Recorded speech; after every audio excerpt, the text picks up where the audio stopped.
It's so strange what's actually scary to us, like individually. I mean, especially when it comes to the horror genre. Obviously, killers with knives, spiders, apparitions, home invasions. These are all tried and true disturbances for a horror picture, and many of us get thrilled by the roller coaster ride of scares.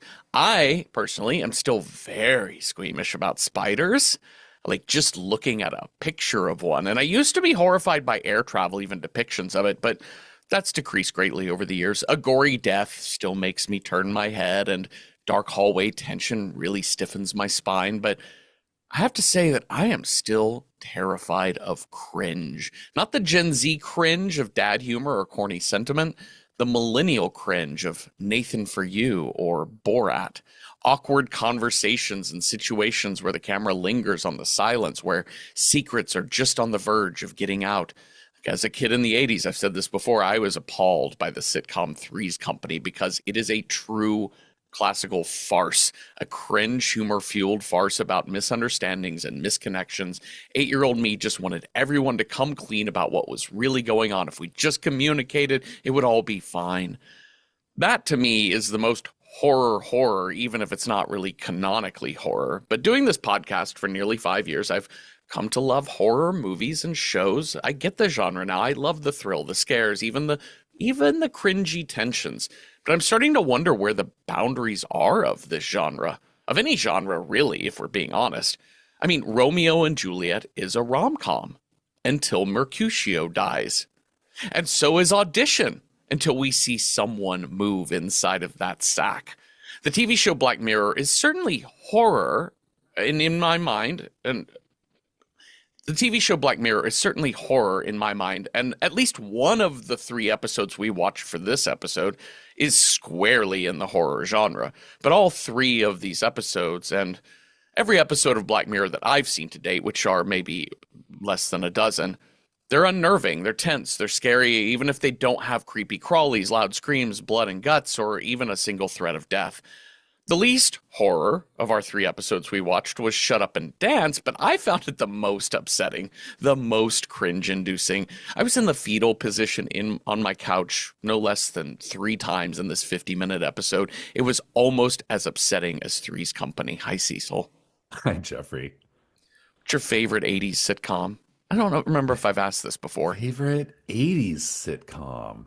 I don't know if I really watched sitcoms in the 80s. Like I was more of a 90s Full House Yeah, sitcom. Family Matters, that was 90s. Yeah. that was, yeah.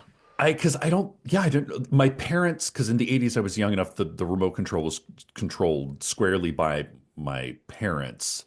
And that was not, my parents were not into things that are funny. That's not. They weren't watching like Growing Pains or No, Blossom. That No, was I 90s. see. I watched Blossom. Yeah, Blossom was 90s. Uh, Uh, but the 80s, not so much. Like, what's the, it was the Alex P. Keaton. Is that, that's family ties, Family Ties. Yes. which was like one of the most watched sitcoms at the time. And my household was like if 3 out of 4 households were watching it, ours was the 4th.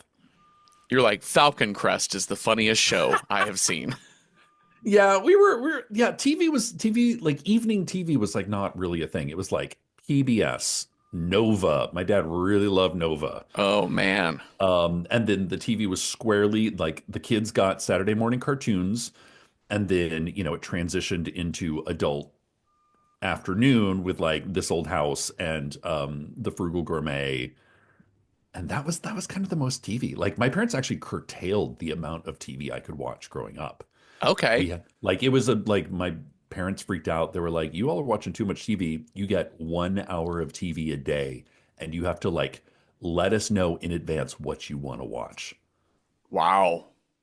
Wow. Yeah.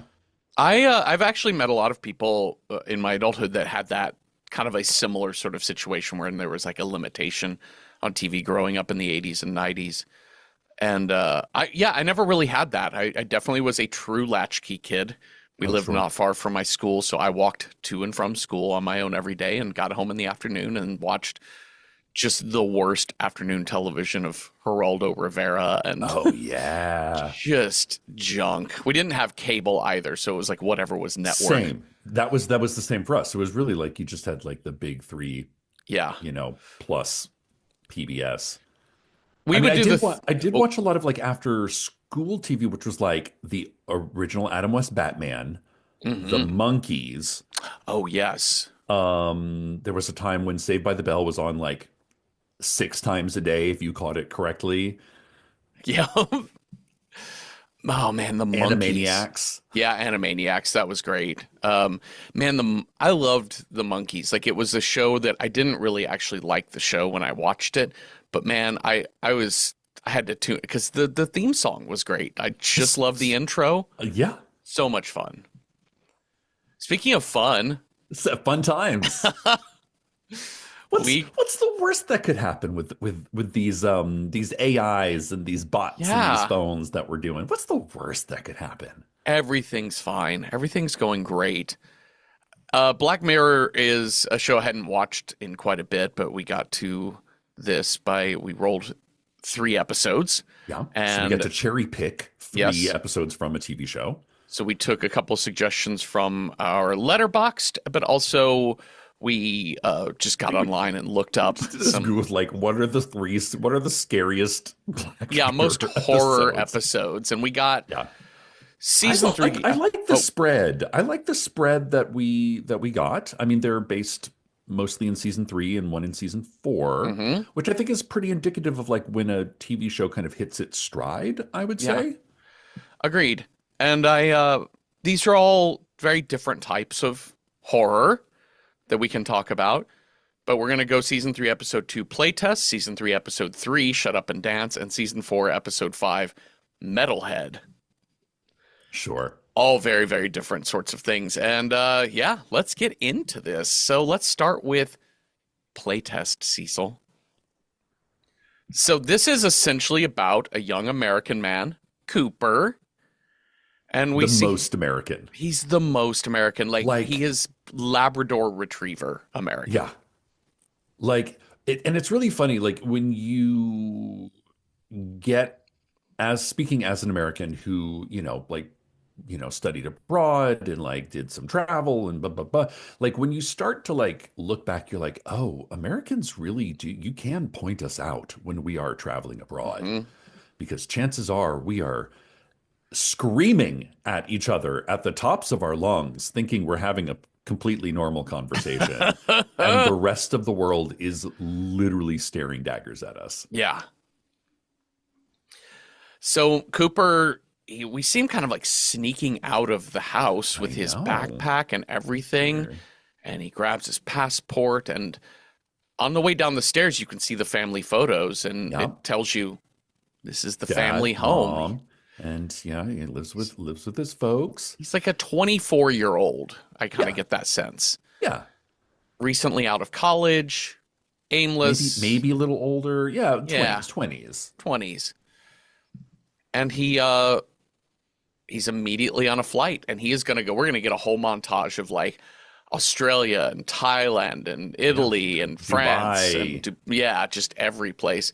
But Well, I think oh, go well, ahead. I think it's interesting that like even before he gets on the airplane, mom calls him and he says no to that call, Yeah, which is yeah, already like, okay, you're sneaking out and your mom calls you and you're just like, no, I'm just up and disappearing for 4 months. yeah. I think this is a really interesting. This is so interesting. This recurring bit of mom calling and him ignoring it and actually Right. using the text auto reply of not Hmm. busy or ignore or whatever. But it ties into this episode about video games, right? Yeah. The escapism that happens, the idea Right. that you want to immerse yourself in a world filled with, I mean, it's fiction, right? It's you Yeah. want to immerse yourself in an interactive gameplay Sure. that is not your real life. Yeah. So I also wanted to point out too that I like this flight that he's on because he immediately cuts to him on the flight, and it's a very bumpy ride, and you see Yeah. around him nervous passengers kind of looking out the window. The flight attendant comes by and says, "We're going to need you to put your turn off, put your video game that you're Oh, playing away. foreshadowing. Yep. Do you remember when that was the thing when they were like you cannot be on your phone the Right. minute the plane doors close, or else this flight is going down. I know. I know. It's yeah, super bonkers. I mean, they still are like switch it to airplane mode. Yeah. And I mean, honestly, I don't really care because it's who am I going to call? Like, what do I need? The cell Oh, reception doesn't even but the work. But thing is, I've seen people like fully take actual phone calls during takeoff. yep. And I'm like, I mean, I don't know the ins and outs of this, but I'm like, that there is something your phone call could be jamming up our like Yeah. navigation system or something. You really need to talk to your niece that badly? Oh, all right. Living in New York, I'm just no longer, I'm just trying to let go just people on phone calls at Oh yeah. like I don't even understand how cell phone reception works. I was talking to a friend yesterday about this that like I watched a person on the 2 train, like we're in Brooklyn and we took the tunnel into Manhattan. Like it goes under the East Yeah. River. And there was someone on the phone call. Like my phone, if I look down, there are no bars. Like Yeah. it's gone like the little satellite icon. Yeah. And this person is just chatting away on a phone. And I do not know what provider do you have? Like, is I this mean, T-Mobile? What's going on? you should have asked them because I honestly that is the best commercial I could ever imagine for a cell phone service. And two, being New York City, there might have been no one on the other end of that phone line, Jeffrey. That's what my friend Laura said. Yep, you're right. You're totally Just somebody right. be like, blah, yep. Who are you talking to? The spider people. Like, oh, okay. Have a nice day. But on this flight, he looks across the aisle and there's a family and there's a little girl sitting across the aisle from him. And this is such a sweet moment. Yeah. Wherein she looks a little nervous and he looks at her and he kind of smiles. He's just real American puppy dog, It's the like most doesn't American. matter. And he leans in and he says, Make it "It's a like game. it's a game. It's like a roller coaster ride." And he was like, "Wee!" on the next big bump, and she does it too, and she laughs. And I love this moment one because it's a great moment that says he's a good dude. He's Yeah, got some building problems. empathy for our main character. Yep. And also because of the way, like in my intro, talking about what is scary is so Yeah. slippery. And Yeah. this is the most horror episode that we will Sure. watch here because it delves directly into horror storytelling and tropes. Yes. But it, they say right at the beginning, like this is a real world fear that people have is flights and turbulence. And in this moment, real life isn't scary. What is scary is what's in your mind. And what he does is he controls the fright with his mind Yeah. in this moment by making it a fun thing. Yeah. I mean, I found it interesting, even kicking it off with this one, I was like, it really spoke to why this podcast, why horror movies, why, as soon as we meet Saito, we're like, why do we want to be scared? Why is this a thing that we crave, that we enjoy? And I think Saito's monologue about, you watch a scary movie, you read a scary book, you whatever, and you come out with a sense of, I made it. Yeah. Yeah. I'm still alive is why you're so excited because you're teasing your brain into thinking you're about to die. Yeah. Fun. Fun. So he's winding down his big see the world trip and montage. It's a montage. And it's so funny. I mean, he's doing all of the things you think you're going to do in each of those places. Yeah. Including he's on the tour bus in London being like, how tall is Big Ben? How tall is the eye? I know, right? Like asking questions that you immediately listen to the answer and then completely forget it. And you're like, okay. Okay. I was like, I was in London last year and I actually stayed right next to the vaults, that sort of like graffiti underground tunnels that he stayed. I was like, I was there like just a few months ago. It's pretty cool. It is very backpacker central though. Yeah. Well, he gets on a dating app. He's feeling a little lonely. And he goes on a date with Sonia. Yeah. And listen, I wish it were this easy to just be a straight person, a straight man, Yeah. and be like, yeah, let's hook up with the hottest woman in this I was gonna city. say, is she out of his league? So far out of his league. I Because mean, from a I TV point of view, I don't mean to say like whatever, but yeah, I from the mean, people TV point like of what they view, like, yeah, but I was watching this date. I'm like, so you're like a computer programmer, web designer, report journalist. journalist, and you, sir, have a pretty red beard. Yeah, That you're is your Shaggy come to qualification. life. Yeah. Yeah. And you are listen, I kind of fully understood this date in the sense of I trust this boy enough, hookup Sure. time. Yeah. Well, Let's I think let's the do it, you know. the like trump in his hand is the fact that he's leaving in a week. Yeah. So she's like, I don't know, fuck it, let's bone Yeah, he's because not I going to don't be in have to my deal. hair. Yeah. Yeah, like have fun and then goodbye, and I Yeah. won't see you on my grid ever Yep. again, Yep. and have to have that awkward conversation of why is there no second date? Yep. It's interesting.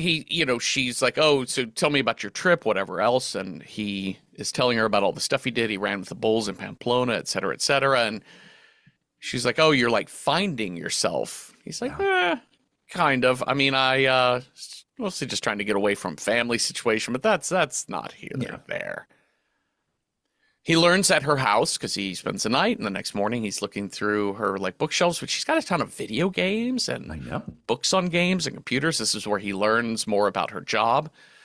We talk about the singularity at the point where computers can outsmart humans. Uh-oh.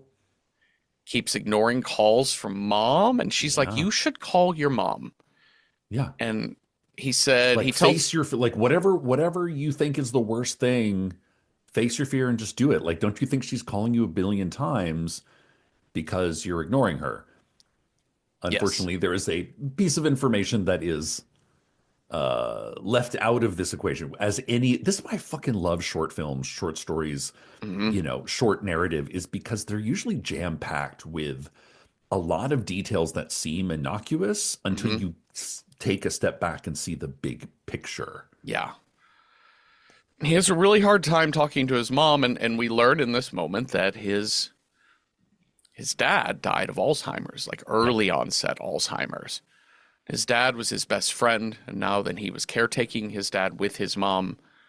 And now that his dad is gone, he doesn't know how to talk to her. Yeah. He is devoid of the ability to connect with her at all. Now, can I fast forward to like the reveal at the end Yeah, of the episode, please. in which the mother is seen having Alzheimer's, Yes. but we know that that happened in the simulation. Uh-huh. So, does his mother actually have Alzheimer's, or is he just avoiding talking to her? I Like, got is this. that his fear is that he took care of his dad, he watched his dad deteriorate, his dad passed away, and now he's afraid that his mother's going to go through the exact same process.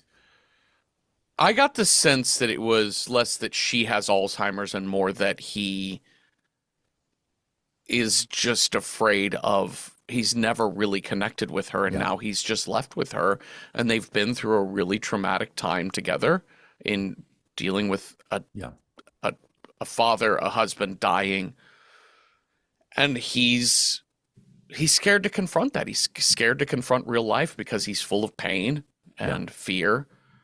I took it more of like a of that angle, but I Okay, think there's a read either way that actually maybe he could see that in his mom yeah. too, that he's Because I was afraid like, of having to deal with her, and he says it to Sonia. He's afraid that he's going to get it himself. oh, okay. That I mean, because I was like, what? Like, damn, that's fucking hard luck. If like both your parent, like your father, that's too much. Too Yeah, much. I think that is too much. I think he is just afraid himself of getting Alzheimer's Yeah, because yeah, he yeah. says to Sonia, I did this trip to make all the memories I can while I still can. Sure. And I will deal with my mom when I get back. So he is escaping Yeah, into experience, like a yeah, video game, yeah. He did all of the big levels. He defeated the final boss, which is Hmm. Big Ben. Yep, And that's it. and now He the went on the game is big bus done. tour, the double-decker bus. Yep. You survived. But he's not living his day-to-day life. He's doing all the Yep. big things because he's collecting memories. But he has insufficient funds at the ATM. And Uh-oh. he finds out his card number was stolen and somebody is buying stuff illegally, and he has to shut his card down and has no access to these Yep. funds for X number of time. Yeah. And he cannot call his mom to ask for money. Damn. And it's compounding because he hasn't called her yet, Yeah. just casually. And it'd be even worse if he's like, I'm stuck in London. I know I haven't talked to you in 4 months, but can I have like 2 grand? Yeah. Yeah. It is bonkers. Like when you say it that way, it is a little bonker. Like it is pretty crazy behavior given everything that he's done to have not once called his mom. Right? Like not even a check-in. Yeah, just to like it is pretty selfish, I even mean, though I it's also hard. like people that say that my dad was my best friend. I'm like, that to me is, Yeah. I don't understand those people. They're like, I call my parents every day. And I'm like, to do what? To talk about what? What outfit you're gonna wear? I don't get that. I mean, I know this is a thing that people do. Uh-huh.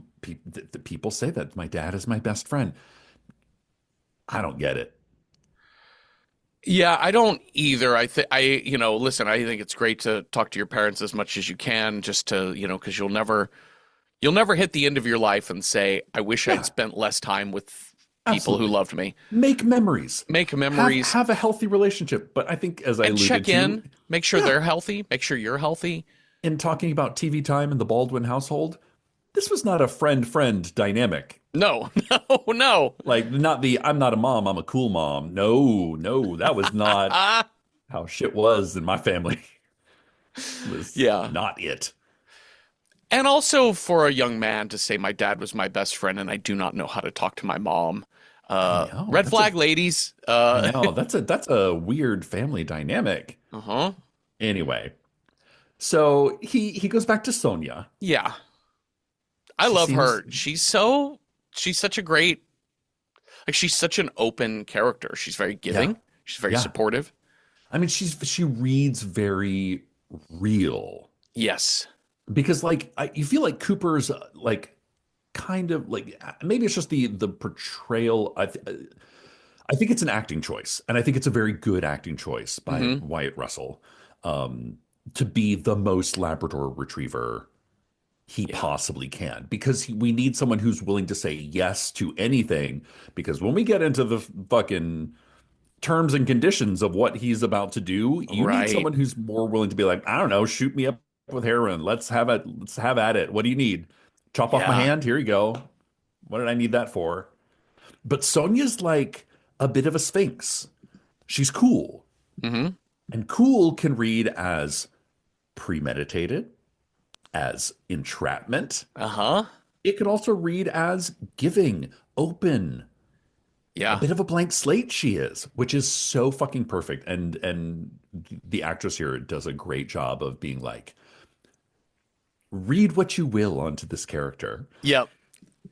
Well, his plan is to make money through this odd jobs app that that kind of helps you just find little jobs to make money on. You need to put up a bookshelf or hang a Yep. spice rack or have a mushroom implanted in the back of your neck. Hmm. And he finds one for a company called She Saito. finds one. Yes. She's Well, like, you should do this. does she? I thought he No, found it, and she tells him about what no, it is. she's Oh, she flipping through finds it. it and she's like, oh, look at this one. You should totally do this. Yes. And he's like, ooh, 4 monies. Yeah, it's got £4 signs on it, and it's for Saito Gameu. That's a quarter pounder. Good night. And she knows all about the company because, like, Sho Saito I is this know. genius of game design. They're Very very reclusive. secretive. And Yeah. in fact, actually, to be honest, if you got just a photo of something Oh, they're working Jesus. on, that could be worth more than 4 pound signs. This everlasting gobstopper bullshit. Uh-huh. I was like, no. Yeah. It's very Any Wonka. any corporation that is like quote super secretive, developing new technologies that is also like putting shit out there on a like Task Rabbit Yeah. app. One, that's kind of weird. Uh-huh. But I'm like, you think you're just gonna snap a picture and then what, leak it to your new situationship Sonia and you're gonna get like a bajillion dollars? No. Like, there's gonna be consequences. Yeah. Yeah, absolutely. So he goes out into the country for this job. They have a car that picks him up. He meets Katie, who is Show's assistant. Yeah. Love Katie. Katie's Katie's a great great character. because she's like the perfect foil for Russell. She's like the money penny to his James Bond. If he's all like, "Whoa, making jokes, jokey, jokey, I'm a jokey American," she's Uh-huh. like all business, very efficient, like what could be perceived as maybe a little cold, Yep. but not impersonable. No. She's here to do a job and do it very well. And Cooper's so corny because it is kind of this old house with many stairs that they're all Yeah. working in. It's not a corporate Yeah. laboratory. It is like an old house up north of London. And she, as he's going up, he's like, "Oh, I hope I get Gryffindor. I feel like I'm Yeah. on the way to meet Dumbledore." I know, it's just so stupid. Even though they do have like a Google-esque open floor plan Yes, totally. office. She has to shut his phone down. She also has to give him an NDA to sign. Uh-huh. But the NDA is missing a page. Yep. And And she's like, she, oh, I gotta go out of the room. I was like, this is a test. yes, NDAs totally. don't like what? This is I, everlasting gobstopper shit right here. it is, but then they subvert that because it Is never it? becomes about that. It never Yeah. becomes about corporate secrets or tests of him or whatever. It Yeah, actually testing his does. morality. Yeah, yeah, yeah. It does seem like in the end, she honestly just left a page Yeah, on the printer, had to go and had get to it. run out for a minute. She had told him there was a small medical procedure.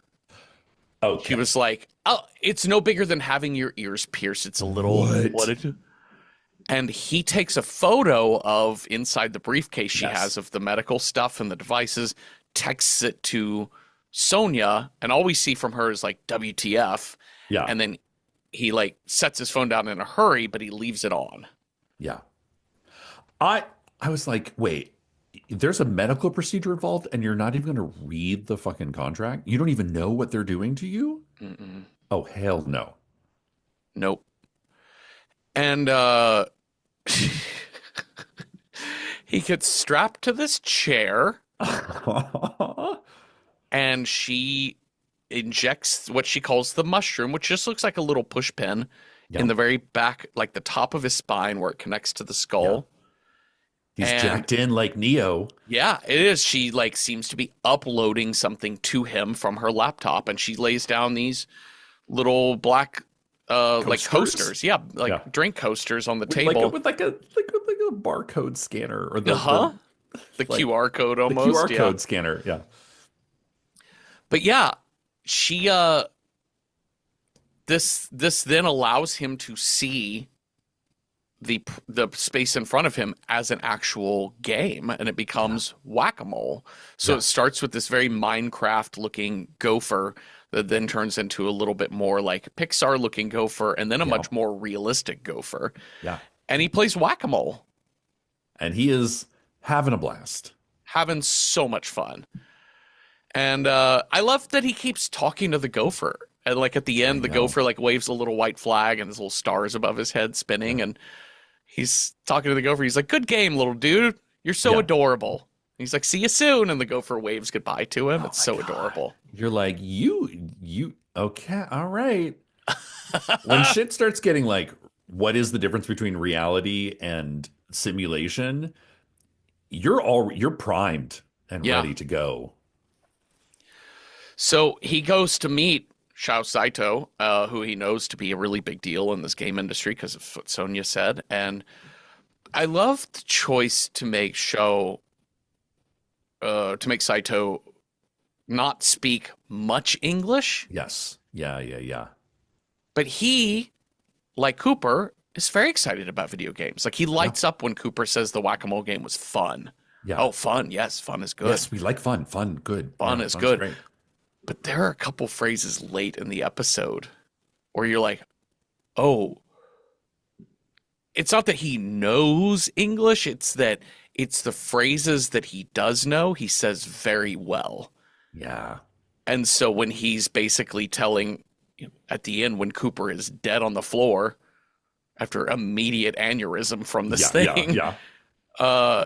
he's essentially like, well, write up your report, walks out. Just note Yeah. that in the report. And I'm like, oh, well, that was perfect English. Like he I know knows his that English is phrase a little, because yeah. we've burned through a few of these Yeah, tours, maybe. haven't we? So, yeah, we are going to work on this other horror game. Okay. So we do the same strap to the chair in Saito's office. And the neural, the neural net will allow, she's got a wire that hooks into the back of his head now at this Yeah. point, and it's the neural net. It I accesses love the these look parts like of it's the like you got to brain. work on that. It sounds very 90s. Am Yes, I neural jacked net. into the World Wide Web right now? Uh-huh. I think it's kind of funny. But these layers of all the things that they're having to do, they plug him in, and then really nothing seems to happen. He gets unplugged, and she's like, "It's fine. Now let's Yeah, go to the stand up shadow house." slowly. Yeah, like how do you feel? I feel all Huh? right. And we go to the Shadow Manor or whatever this fucking What thing the is called. fuck? And it's like, okay, I have questions. Uh-huh. I would have been asking, I'd be like, I have many questions. Yes. But that's the thing is like, we need a protagonist that is a willful optimist. Yeah. Because I'd be like, wait, where are we going? How long is this going to last? What's going to happen in there? How you're staying? You're not, how long? And she's very like, we need a safe word. Right. I'm like, anything that requires a safe word, Mm-mm. and more questions. Yes. Hey Jeffrey, what is your Mhm. safe word? If you're in the playtest video game, what would your safe word be? More. More. I don't know why, but I think my safe word would be radish. Because I'm Oh, like, that's a good pull me safe word. out. Like Yeah. pull me out. Oh, that's a good one. I like the visual there. Yeah, to like pull you out of the ground Yeah. by your stalk or whatever. Yeah. Yeah. Like get me the fuck out of here. Yeah. Radish, radish, radish. Radish. Well, his safe word is stop. Come on, that's a terrible safe word. It's a bad safe word. But if I say don't stop, I know. I Does literally that- mean that. Yeah. like what are the yeah. Anyway. Anyhow, Anywho, I like this set dressing is pretty freaking cool because it's really interesting seeing a TV show about technology, right? And technology is very slick. We're in an era of minimalism, and it's really nice to see a major set piece that is very old-fashioned Tudor era, and it's kind of cool to incorporate a different visual element in something that you watch Black Mirror, you expect it to be a lot of modern day or future. So yeah. to have your biggest set piece ostensibly be like a really well decorated, kind of visually sumptuous old fashioned set, I was like, yes, love Yeah. this. Classic haunted mansion look to it. Yeah. Really great. Like a really classy Hammer horror film. Yeah, very much so. And he's breaking into the wine cabinet, which turns out it's non-alcoholic wine because they want Yeah. him awake and alert. Makes sense. But he's having a nice time. He builds a fire. He relaxes. They even kind of get into this kind of sociological theory that the reason why we saw more ghosts in the 19th century is we had fewer distractions like phone and television. Yeah. So your mind makes shit up. Now let's talk about this earpiece, Jeffrey. Oh, yes. Yes. Because he's communicating to her via an earpiece. Uh-huh. And she's theoretically watching him on cameras that are situated all throughout the house. She can hear him, he can hear her. And I'm like, oh no, Hmm. no, no, no, no, no, no, no, no. Because exactly what happens. I'm like, what happens if this fucks up? Hmm. Radish, radish, radish, radish. Right. Yeah, it's the whole thing is horrifying and a bad idea. Yeah, Well, then he sees a huge spider crawling across the floor at him. And we very learn realistic, very but a realistic. realistic spider. Yes. Not a huge. He encounters a huge spider later, Yes. but yeah, And I knew right away because my Spidey fearing sense was up because the video game he's playing on the plane is like giant spider attacking a building. Or maybe oh that's the shit. movie he's playing a game and he has a movie on, but one of Yes. them Oh, yes, is that's right. No, he's watching the movie and it's a big spider attacking a building. That's right. and he's playing a game on his phone or Switch or whatever. Switch wasn't out when this episode happened, I don't think, but still. And then also when he get first arrives at the gaming place, there's a guy walking right across the front of an extra who's wearing a t-shirt that has a big spider on it. Oh, And I'm like, oh, they're shit. setting up the spider motif. And then the moment this spider crawls across the floor, Interesting. I knew right away we're gonna have a showdown with a giant fucking spider. Yeah, of course. Of course. Ooh. So, he stomps on the spider. We hear the sound of it squishing, but when he lifts his shoe up, there's nothing there because it was all digital. The lights start to flicker. There's like a painting of the house on the wall, and he sees a light come on in the I painting.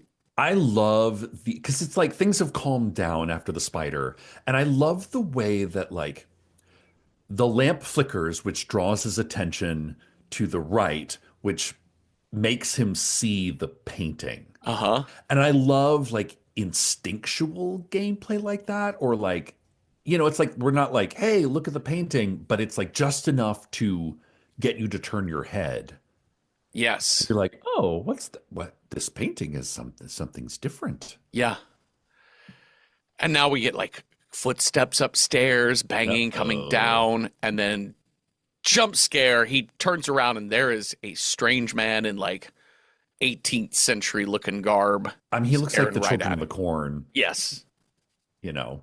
Yes. Which we saw somebody in their Google open floor plan office, somebody was Totally. designing. Mm-hmm.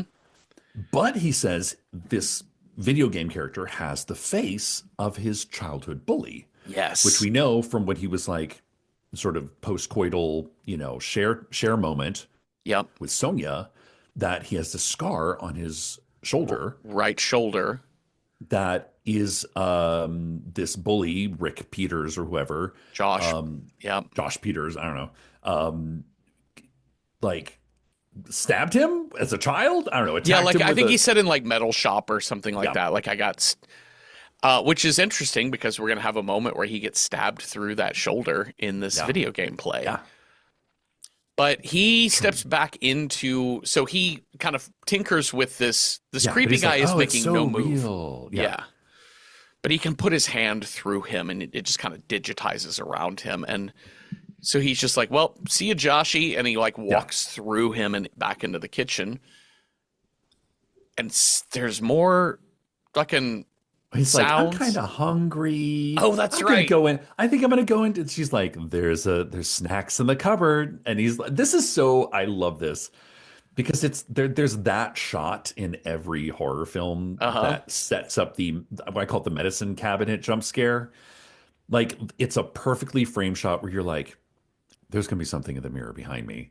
And Yep. he calls it, he hangs a lampshade on that shit. He's like gets his little gingerbread and like it's the same setup.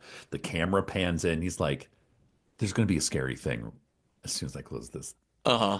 isn't there? And he does, and it's just the shadow of, Of the children. pilgrim. Yeah. Yeah, the pilgrim. He's like, oh, that's not too bad. Oh, huh? Told you so. And then suddenly something moves at him and it is basically a spider the size of a love seat. It's like meat spider. Yes.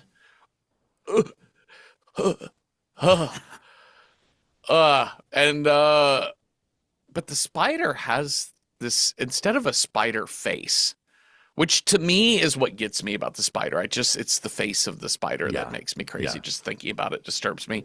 The like 8 eyes and all that shit. Yeah, just the way they're set up and the I don't. Ugh. But there's something. But this one was more grotesque because it's a distorted version of Josh Peters' face Yeah. with like two pincers coming out of it. This is the point where Katie's voice in his earpiece starts cutting out. Uh-oh. Well, gosh, nothing could ever go wrong with technology, especially when we're in a simulated inside your brain experience. Yep. Then there's really loud pounding on the front door, like horror movie style Mm-hmm. pow, pow, pow, pow. Yeah. And he goes to the front door and he opens it, and it's Sonia. And she's like, Oh. "You're in danger. We have to Oh, get you shit. out of here." And he's like, "I don't, You're whatever. not real. You're not real." And he starts like touching her face, but her face actually Yeah. moves. It doesn't digitize like before. There's a lot of like mind fuckery, and I just remember the Michael Douglas film from the 90s, The Game. Yes. You I know, love that movie. where it's like every twist and twist and twist, and we've talked on this show about the double dream wake up. Yeah, You wake up from a dream, you're like, nope, you're still in the dream. Uh-huh. And that's what this scene is kind of playing at. Like, you sort of assume, oh shit, he's generated her in his mind, but because he can touch her, you're like, oh shit, she's here to help you, dude. Like, what are the rules? We've established the rules, and this is, yeah. What's so interesting is she says, I looked up Sho Saito, and he patented a brain interface that people are saying is dangerous, potentially lethal, and 5 tourists disappeared in the last year using that same app you used. Which by the end of this episode, I'm like, that might be correct. There might be some truth to this. But he doesn't believe her. And he's like, how did you find me? And she's like, dummy, we shared our Find Your Friends on the app. And he says, they kept my phone in a facility more than a mile from here. Yeah, like I'm in the like carriage house a mile away. And she grabs a knife She turns evil real quick. And she's like, I cloned your card so that you would get into financial trouble. I pointed this job out to you. I led you here. You should have just called your mom. Why didn't you call your mom? Now, what's interesting about this is that, yes, this episode is definitely about fears of reality and the simulation. But really, what I think this episode is about is about like the fear of going abroad and getting fucking human trafficked. Yeah. Especially when it's a white middle class dude. Yeah. Who's worried about falling into a honey trap. Yeah. And like never being seen again. Yeah. Which is something that typically, let's be honest, white men have not really had to worry about terribly much historically. Well, and we also, and especially in this day and age where we lose sight of what trafficking is too, Right. where, there was a day and time where like poorer white men would get trafficked all the time, right? Where you sort of like shuffle a bunch of people onto a ship and you're like, you work for us now. Yeah. So yeah, it's absolutely this fear of human trafficking and being taken advantage of by a woman. And even when they joke earlier in the episode in the real world about, she kind of makes that kind of like, the singularity is when computers can outsmart man, which is something women have been able to do for a long time. And he kind of like teasingly takes offense to it. Yeah. But I think deep down there is a fear of men being outsmarted by a woman. And in this fear, he is like, fuck, this hot girl totally took me for a ride. Yeah. And in the ensuing fight, he turns around and sees the giant spider, screams just as she stabs him through the right shoulder. Exactly where his childhood Scar is. And then we get into a big fight. She gets him pinned to the floor, which drives the knife even more. And he is screaming in pain and he is Yeah. screaming, stop. But Yeah. Katie is not there. So the safe word is not working. He manages, her face finally turns digitized and warps. And What's like her skin comes off. yes. And she Which I turns think is into a Ghost Rider or something. yeah, Some pretty red much. skeleton. Yeah, like Red Skull. Red Skull, that's it. Red Which I skeleton. think is like a perfect kind of visual, like the idea when a character, a video game skin comes Yeah. off and it's just like, yeah, like meat face. Yep. And I love this death. This is a great horror movie, like kill the villain moment, because he's lying on his back on the floor. Then the kitchen knife is driven all the way Like through his through shoulder his behind. back. Like, so the point is coming out the front. And the way he kills her, she's on top of him trying to choke him, and he grabs her by the sides of the head and jams her face first right down onto the blade in his shoulder. But when the camera pulls back, there's nothing there. Nope, no knife, no meat face, no Nope. blood. The wine bottle that he knocked off the counter is still there, though. Yep. And Katie comes back and she's like, I'm sorry, we lost connect.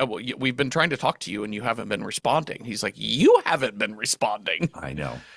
And she keeps telling him, nothing can actually touch you. This isn't possible that you felt pain or that somebody touched you. And he's like, well, it fucking was. Yeah. And she said, maybe the neural net worked out a way to replicate pain. That's a little concerning. I don't want to hear any of that bullshit. No. Like, why are you doing this to human trial? If you can't figure that shit out, then human trials are not within your grasp. No. And we need you to listen. Okay, we can get you out of there, but you need to make it to the access point. No. And No. he's like, I'm taking this thing out myself. She's like, you I could know. die if you pull that thing out. I'm willing to take that chance. Yeah. Willing to take that chance. And he has to go all the way up the stairs. There's a door at the end of the hallway that's like smaller than the other doors, like perfect haunted mansion doorway. You know, it's interesting. It's like looking at some comments on this episode and the 3 episodes we watched, and somebody noted that the layout of the haunted house is the exact same layout of his house back at home. Oh, of course it is. Yeah. And so the door with his, because that's why he's having, and he's like, there's going to be something scary in there. It's my worst fear. It's going to be my mother. And then when he, quote, gets home, Uh-huh. it's the same layout and his mother is there. Yep. And he gets to that door and he's like, I don't want to open this because something's going to freak me out. And Katie says, whatever's in there cannot harm you, but you have to open the door. You have to open the door, and it opens into a bedroom. Yep. And he comes in. He's like, where's the access point? She's like, ha ha ha, just kidding. We just wanted to Access see point. if you would obey orders without question. Describe your mother. What's your mother like? You said you were afraid of her. Give us all the personal details. Yeah. Tell us what's your favorite ice cream. What did you do when you were What's your favorite 9? band? Yeah. You can't remember. You don't even know who you are. He can't recognize himself in the mirror.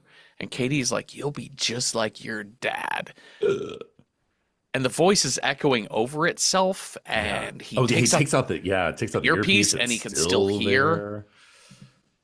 And then he picks up a piece of broken glass from the mirror he punched. Oh, yeah. And security and Katie enter the room to stop him from cutting out the mushroom. And she then Sho Saito is there too, and she tells them, I can't stop it. It's taken over his whole brain. Yeah, it's rewriting old memories Uh-huh. with new neural links. I laughed so hard at this moment when Sho Saito leans down over Cooper, who's like, I don't know who I am. I cannot remember anything. And Sho Saito says, on behalf of Saito Game Team, I most humbly apologize. I know. So formal. And then he says, put him with the others. And the security drags him away. Yeah. Yeah. And he's screaming, stop, stop, stop.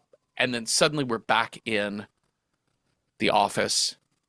And Katie is unplugging him and saying, that all, you were just out for 1 second. In Saito's office. In Saito's office, yes. And, wow, He's like, 1 second. That was, can you imagine that? I don't know what this video game y'all are doing, but I don't want any video game to be like, hey, what are you afraid of? Okay, that's going to be the thing. Absolutely not. No. Because there's like scary things, and then there's like fearful things, you know? Like when you were talking about your like you know what you're afraid of is like who's company, Three's Company. Um immediately my first thought was the audition rounds of American Idol. Totally. Like Totally. I have to put a blanket over my head when they're not doing well on American Idol because I was so like I could feel it in my soul what it's like to stand on stage in front of people and you could hear yourself sucking. Yeah. I don't want to experience that in a video game. No. I don't want a No. video game to know that that is a fear, and I don't want to recreate that. Well, in all honesty, all of this is like a dream, right? Like Yeah. this is a Yeah. nightmare that he Like literal nightmare. your subconscious vomits out all the shit that you're not Yeah. consciously thinking of during the day. Yeah, absolutely. But yeah, now we see him flying back home. He gets back to Syracuse. He gets back to his house. He goes upstairs to talk to his mom. But not before. I love the like, you're gonna have to the like, please turn off your phones Oh, yes, of thing course. appears another time, just so you know, this whole like cell service interferes with stuff. Yes, totally. And he gets to his mom's and she is sobbing up in her room, not responding to his calls. And it's almost like he's a ghost that she can Yeah. see. And she looks right at him and she's like, I have to call Cooper. Why did Cooper go? I Yeah. need to call him and make sure he's okay. And he's like, Mom, it's me. It's me. I have to call Cooper to make sure he's safe. Yeah. And she calls Cooper from the landline. And the next thing we see is his phone on the desk in the original hookup office, the Like white the white room office. Yeah, the white room. where he did whack-a-mole. And the phone buzzes there and it says Mom. And Katie panics. Yeah. And it's like, And that yeah. little like halo chair neural link thing goes fucking bright red. Yep. And his head dips back and blood comes out of his nose. And Katie has to call Sho Saito in. And we see that it is 5:38 p.m., which is when they started the thing. Yeah. And he said, Sho says to her, you're supposed to turn off the phone. She's like, I did. Yeah. I don't know how it turned back on. I don't know what happened here. But the whole thing took .04 seconds. He was dead instantly. Yeah. That moment that phone rang and it fried his brain. Yikes. And it's kind of like, well, put him with the others. Is basically the sentiment here. Call your mother. Just I was call gonna your say, mother. the message. I do love the like the note is called mom because he yelled out mom Yes. was his last words. Which Yeah, that's right. Because we see the report she has to fill out. He said called mom. So like it's that sort of like, I love an ironic little, just a little ending that's like, oh, well, he called his mom in the end. Uh-huh. It's really clever. It's very good. Oh, R.I.P. Cooper, the end. Let's shut up and dance. Oh Lord, this one. As soon as see, I remembered this is one that I like definitely remembered. So I kind of knew the twist of this one going into it, which I have to say did not diminish Uh-huh. the results because I knew what was coming. I was not thematically, I'm like, this is not one of my favorite themes, but we're going to go through it. But I have to say, like I said, I love well constructed short format because if you go back and watch it again, there you do catch things Yeah. that you're like, oh no, it was there the whole time and I didn't see it. Uh-huh. And this is one of those. Yep. So it opens with the cold open here is that it's a woman in this parking garage looking very nervous. And you see her put like a little magnetized box in the wheel well of this Volvo station wagon. And then she has to text somebody that it's done. She just looks horrified. And then title sequence. And we cut to young Kenny. Like, presume he's like 15, 16? yeah, somewhere 15 to 18 years old. Yeah. He does say that he's not got his driver's license yet because he's still training. So I would assume 18 maybe or something. But Yeah. But he he takes his looks young, very young, and which is important. he works at a fast food restaurant. No, he doesn't just work at a fast food. He works at like a family-friendly Uh-huh. restaurant. Yes. Like almost like a Chuck E. Cheese. Yeah, it's Dave and kids. like not Dave and Buster's, but like it is a child-oriented restaurant. Uh-huh. And again, like with Cooper in the first episode we covered, Kenny has this moment of connection with a little girl. This Yeah. family is leaving. The girl leaves her like little toy car on the table, and he Oh, goes and grabs it, and he's like, "Hey, kiddo, here's your car." oh, he's so good with those kids. Yeah. Meanwhile, outside, he's like having his like little lunch break, his little 15-minute break, and the other coworker, the cook guys, come around the corner. And I love that their apron is like black and white striped, and his is just a black apron because he's a server and they're cooks. Yeah, yeah, yeah. But it makes them look like old timey, like they're in prison, like in Yeah. an old film. Yeah. Like they're the bad guys, they're the Yeah. rough and tumble crowd. They pick on him, they're mean to him, like high Yeah. school bullies. They're also just looking at dirty pictures on the phone. Which I think is interesting. This theme happens a couple of times in the beginning. This idea of like mature sexuality, like how you're supposed to talk about sex, like lad behavior. Uh-huh.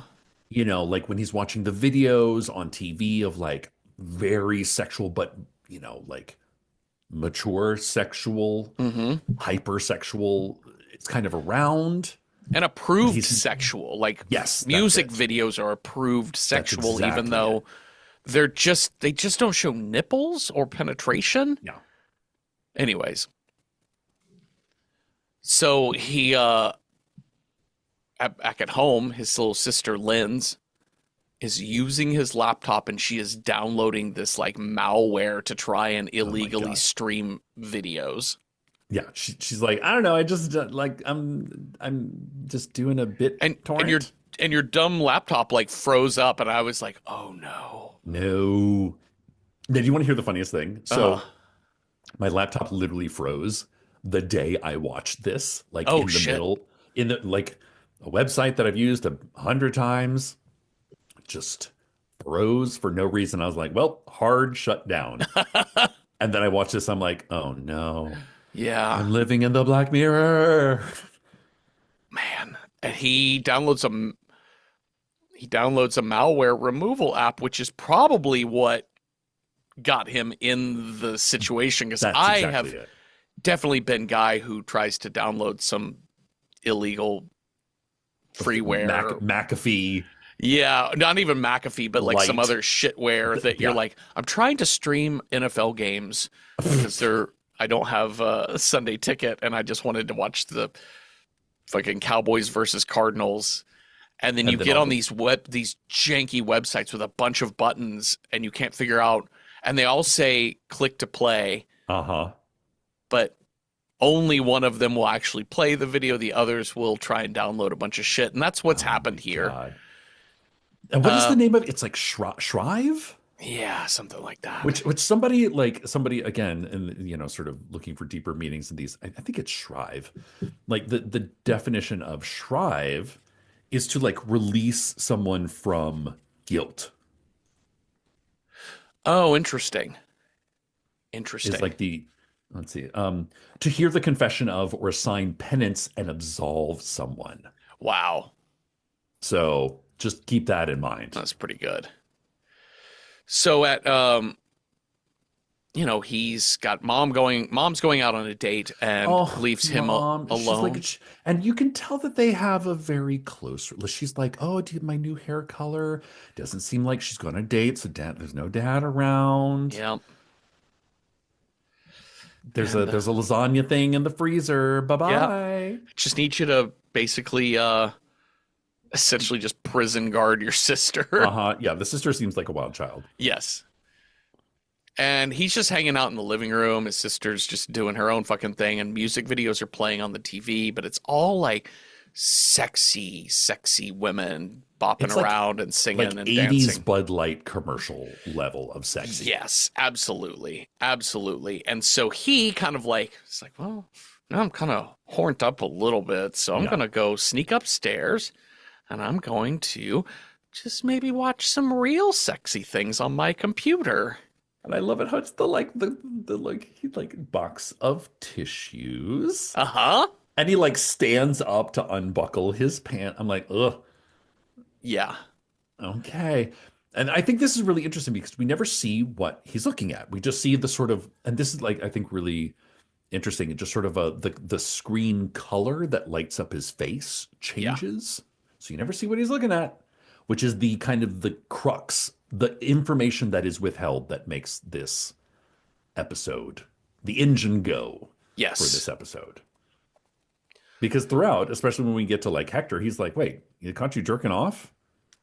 Like literally everybody does that, and we've established he's a very meek, bullied Yeah. person. So theoretically, it works that even if it's just him jerking off, that is something he would be, if his mom and his teachers and his friends and all these people saw him doing that, he could theoretically, that would be leverage enough. Yes. And in his mind, it's leverage enough because at that age, just Right. it's horrifying to think Right. anybody has anything on you. Yeah. It is interesting though that like I don't know the date of this show. I don't have it in front of me when this episode came out, but it Uh, is 2016. 2016. So we've got a 9-year-old episode, and we certainly had many conversations globally, right, about in the mainstream about revenge porn, Yeah. the idea Yeah. of putting out against somebody's will videos of them Hmm. sexually compromised, and the notion that you would take a teenage boy and send out these videos. There is something to me where I do think we're fully understanding in this world about how shit like this works, Yeah. and that if you have the receipts on these email and text threads, Yeah. listen, your life is gonna be hell on earth, but you certainly have like a legal out, and Right. I think would have some sympathy here. Of course, to be fair to this show, they're going on the idea that there's no way he can think that through. Like you feel Yeah. like your life is Yeah. over. Because the question is, so he does his thing, and immediately we see like a close up of the fucking camera that's sitting atop Uh-huh. his laptop, and he gets a mysterious email from someone that's like, "We know what you did. And they sent him in. Sender, question mark, question mark, question mark. Send us your phone number, or we're leaking this video to every one of your contacts." Yeah. Now the question becomes, why doesn't he call the police? Like he's being targeted by like and throughout this entire episode, I just kept thinking about how this literally is how intelligence agencies operate Hmm. in the way that individual cells are activated. Uh-huh. They only operating like a piece of a puzzle. They don't even know what they're delivering. I don't know. I was told to bring this to you. I don't know who you are. I take it. Look, package delivered. Yeah. But usually, it's like the reason why their security clearances are not handed out willy-nilly in the government is because they want to know all your secrets, not to keep you from getting the job, but to know what your pressure points are from foreign agencies that want to blackmail you to know our secrets. Mm-hmm. And I know this because a friend of mine is in the foreign service. Mm-hmm. And she's like I was dating a guy who's kind of thinking about getting into it, and they had a long, frank conversation about the ins and outs and this, that, and the other. And he's like, I've done some questionable things. She's like, they don't care that you've done questionable things that are legal, that Uh-huh. are even illegal. They don't care. They just want to know them. So that way, if someone from another country is like, we found this out about you, Yeah. report back on your boss to us. Yeah. Yeah. Sorry, that No, I was a think that's a tangent. great point, but I mean, I think there's a couple of layers here to what this operation is doing to Yeah, people. And one, it does mimic the way in which, especially US, but also probably British, just Western yeah, espionage groups or, yep. information groups Like work. the idea of leverage. Hmm. What do we have over you? Not legally, but morally. Yeah. What do we And have over you? And also, this whole show really just there's a subtext of the gig economy of what it means to have to be Mm, wired in to just yeah, keep your job. yeah. Go do this. Listen, I'm just, it's the very first person he meets is on like a DoorDash style Yeah. scooter Yeah, yeah. with the delivery bag on the back. And it's, it is just you get told, go pick this thing up. All right, I have to go do this. Now I have to do this. Now I have to be there at this Yeah. time. Now okay, Yeah. well, I'm not door dashing now. I'm Ubering now. I'm going to actually Yeah. have to go pick up this passenger and go do this thing. And it's just you find yourself like at a store having to like pick things up. Oh, fuck, they don't have the brand of Yeah. cheese that they wanted. You got to text them a photo. And yeah, all of this shit, it really does pick up on the gig economy thing as well. Well, now he's got to do kind of what that woman at the beginning was doing, which is Yeah. we've got you under our thumb. You will be activated. And he gets activated very next day at work as he's Hmm. checking in for his shift. You've got 45 minutes to be at this parking garage, which is an hour away on your bike. Jesus Christ. I think that's interesting, the lack of time that they give their cells to operate these tasks. Like Mhm. there's no time to think, which I think is so important to mind control. Like we've watched a lot of cult member films and things like that. And, having learned a little bit about like what cults do and kind of what like our governments might do to control people, to get information out of people, Mhm. is you don't give them time to like stand back and look at the situation objectively. Mhm. So like you said, it's like you have 45 minutes to get to a place that's an hour away. Yeah. Doesn't You're only thinking, "Oh fuck, I need to just go right now," rather than being like, "What if I walked into a police station right now Yeah. and showed them these texts?" Like you don't have time because the Yeah. clock is already ticking.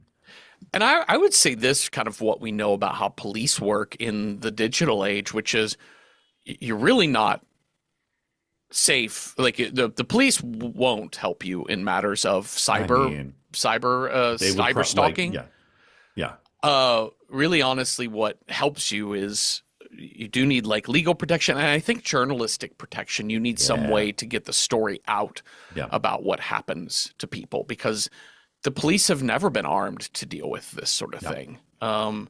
They've been armed to shoot and murder people, but yeah, they're not armed to understand what stalking looks like or yeah. what manipulation They're looks like, I don't like. know, you signed up for the website. Yeah. And also to speak to, like we did with the previous episode, I mean, it is a form of it's not quite trafficking, but Hmm. it is a form of like kidnapping. Intense manipulation. Yeah. So, and it is definitely ransom, right? It's Yeah, blackmail. yeah. So he goes and meets this one guy who's on a scooter that gives him a box that they have a series of like he got to take a picture of him getting the box, and then this Kenny's got to text him the code that's written on the top of the box, and inside is a cake. Now he's got to go deliver it to this motel. I think it's interesting. I had to look this one up because I'm not a tech person, but the cake says "I love you," which the "I love you" virus apparently was a very big virus. Oh, okay. And as soon as I was like, "Oh, even I've heard of that one," but I Yeah. did not make that connection. Yep. So now he's got to. Oh, I want to say that the guy on the DoorDash scooter tells him, he's like, I don't know, man. Just I can't help you. They Do just the told me thing. to just do the thing. Say do what they say, and once you do that, you're out. You're good. Uh-huh. That's what they always say. Just Hmm. one more gig, and then I'm. Yep. Mhm. So when he gets to this hotel, he's knocking on 121. That's the room they told him. The guy won't open the door. The guy's like, if you don't leave me alone, I'm gonna call the front Call. desk. Yeah. Kenny he texts the people And they're like, tell him Mindy sent me. And that gets him in the door. Immediately. And that's when he understands this man. I think his name is Hector, Yeah. is the character's name. Uh-huh.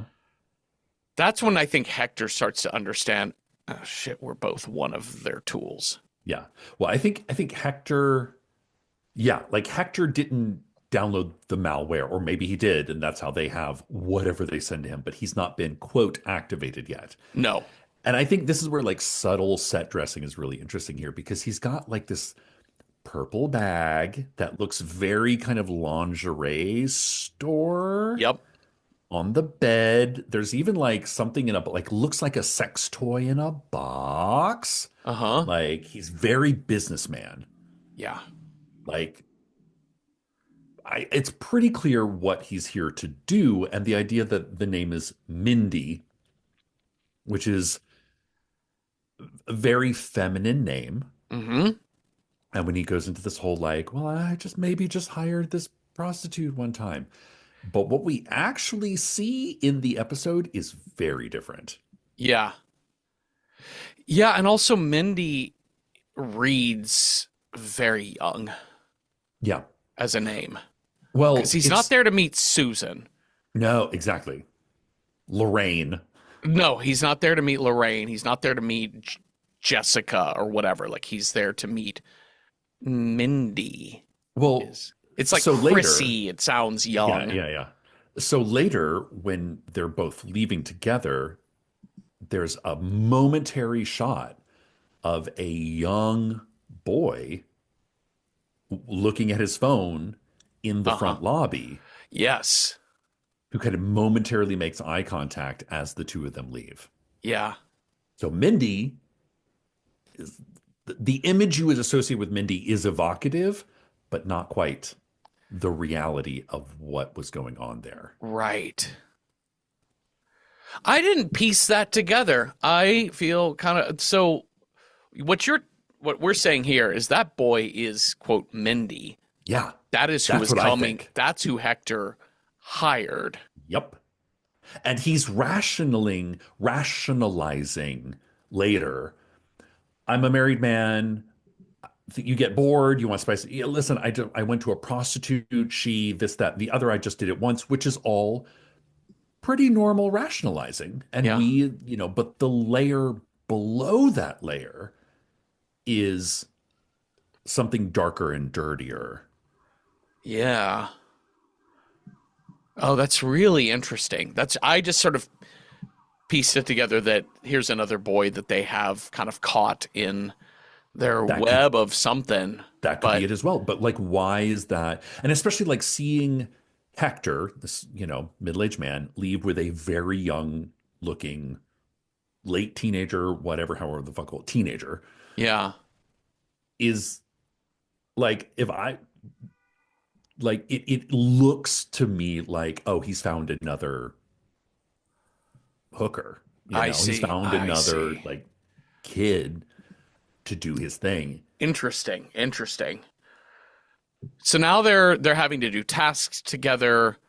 Hector and Kenny, they they have to pull into a gas station because they're almost out of gas, where they run into fucking Karen. Oh my God, this whole fucking the frenzy of all this makes me clench my jaw. Like, even from the moment of they pull into the gas station and they're on the opposite side of the where the nozzle is, and he's trying to like pull the gas station nozzle around to fit, and I'm like, Jesus fucking Christ, calm down, take a breath. Yes. It's kind of like it's what happens towards the end where they hear the cop siren and they have to stop at the stoplight. Yeah. And it's the idea of like, just be cool and you might just get away with it. But is early there not being cool about any of this. This gas station scene, it was right around the moment where the PIN number didn't work, and I turned off the episode. I went and watched Metalhead. No. And then Wait, you divided these up, Jeffrey? Yeah, because I was like, I have to tell you, I hate this episode. I hate Shut Up and Dance. Yeah. And I think it's just my reaction. It's not a bad episode. I just, like I said at the beginning, like this type of Yeah. cringiness, and it's piled on like it's a Yeah. trifle, right? It's layer after Yeah. layer of devices to Yeah. make you cringe. Yeah. And I fully understand why that is, but I was just not having any of it because I wasn't feeling connected to the characters. Like there's something about a cringe moment Yeah. where you feel how much a character wants something and you really want to be there with them. And at no point in time did I identify with any of these characters. I sort of Ah. early on sort of identified with Kenny, but I think the portrayal of him, he's so sniveling. Yeah. And I Yeah. get Yeah. Yeah. why, Yeah. I get Yeah. how we would be that way, but I'm like, I cannot follow your crying, sniveling shit for Yeah. 55 minutes. Yeah. Do you know what I And call so I this? had to stop and I had to Yeah. go watch the action post-apocalyptic Oh my Mad God, Max which is like robot you- dog oh my episode God. Was that and more then come relaxing back. for you? The other most intense episode? Well, and it was thrilling, right? It's Yes. scary, it's thrilling, it's disturbing. And then this one is not thrilling, it's anxiety inducing. And I think to your point about this gas station scene, Yeah. they have layered so many moments of anxiety into this that I think what I reacted to was, I get it. You want me to feel anxiety. I Yeah. feel it. And I think it is the word overwrought comes to mind. Okay. You've Okay. put you've put a hat on a hat on a hat Yes. on a hat. I know. And By I the time we need you get to to calm Karen, down. I'm like, girl, Stop. like, if there is somebody that is threatening to leak all of your child pornography moments, your greatest hits of child pornography to all of your social contacts, fuck Karen and her lift to her house. Yeah. Stop. I'm sorry, we cannot do that for you today. It's very British, this episode. This episode, Yes. I quite like it. Uh-huh. In the way, the very specific reason, one of the reasons I like this is because it looks like real England. Yes. I saw this comment that was like, this is the only episode of all the Black Mirrors that has no sci-fi element to it. Yeah. It's all technology that exists today. Yes. It's like one of the only ones that does not have some mushroom implant that overwrites your Totally. neural passages or Yeah. killer robot Terminator dogs. Yeah. It's all real Yes. that this can happen, can and does happen. Yeah. But it made me also think, I'm like, the reality is, fuck you, Karen. Fucking Karen. Yeah. Karen, I cannot do this today. Uh-huh. You cannot side. I think it's also, this episode looks like real England. It's very drab. It's like England in January or February. It's very wet. It's Yeah. not pretty. It's real industrial. And then it's like, even the pastoral parts have like fucking, Yes. silo, when like when I nuclear broke it weapons. up, I don't know. yeah, I was gonna say when I broke it up, when I came back to this scene, this Karen scene, I enjoyed the rest of the episode from here on out because I came back to it as a comedy, and I had to sure. remember this Jesus. about watching Ari Aster films. Yeah. There is some comedy to Yeah. these cringy moments, and you just have to sit and relax and take in this is a farce. It is a series of hidden secrets and misunderstandings and all of that sort of thing. And fucking, I'm with you, fucking Karen, man. But she's hilarious. This Yeah. scene is funny in the Three's Company sort of way. Yeah. And you're right. We do get to see real England, which is nice because it's not the farmhouse or the castle Yeah. haunted house of the last episode we watched. And it's not dystopian London. It's like wet gray roundabouts. Yeah. So we have to drop her off. Then we've got to get to this fucking stop in some little town. And they get the thing that says, "Look in the cake." Look in the cake. What? Inside is a giant gallon Ziploc bag. And inside that is a baseball cap, a pair of like green tinted sunglasses, and a handgun. Fun. You got 5 minutes to decide who is driver, who is robber. And there's a Jesus. bank right across the street. Sure. Sure. He, And I think this is the scene, like this scene of like Hector sort of bullying Kenny into being the robber. yes. And Kenny is like just like wet crying. It was Yeah, because rough. he Tough because to he watch. goes from earlier hectoring him, Yeah. hectoring Kenny about you got caught jerking off. Everyone does that. Yeah. And then now he's like, oh, you don't want all of your friends to I see know. you Exactly. spanking the meat. You don't want them to see him catching Exactly. cum on your chin or whatever. Like, Yeah. it's just like he's being grotesque and disgusting and talking about how horrible it would be to be caught masturbating. Yeah. Like the moral leverage Yes. that how you frame something can push buttons in Yeah. people to make them do anything, Yeah. seemingly. And he,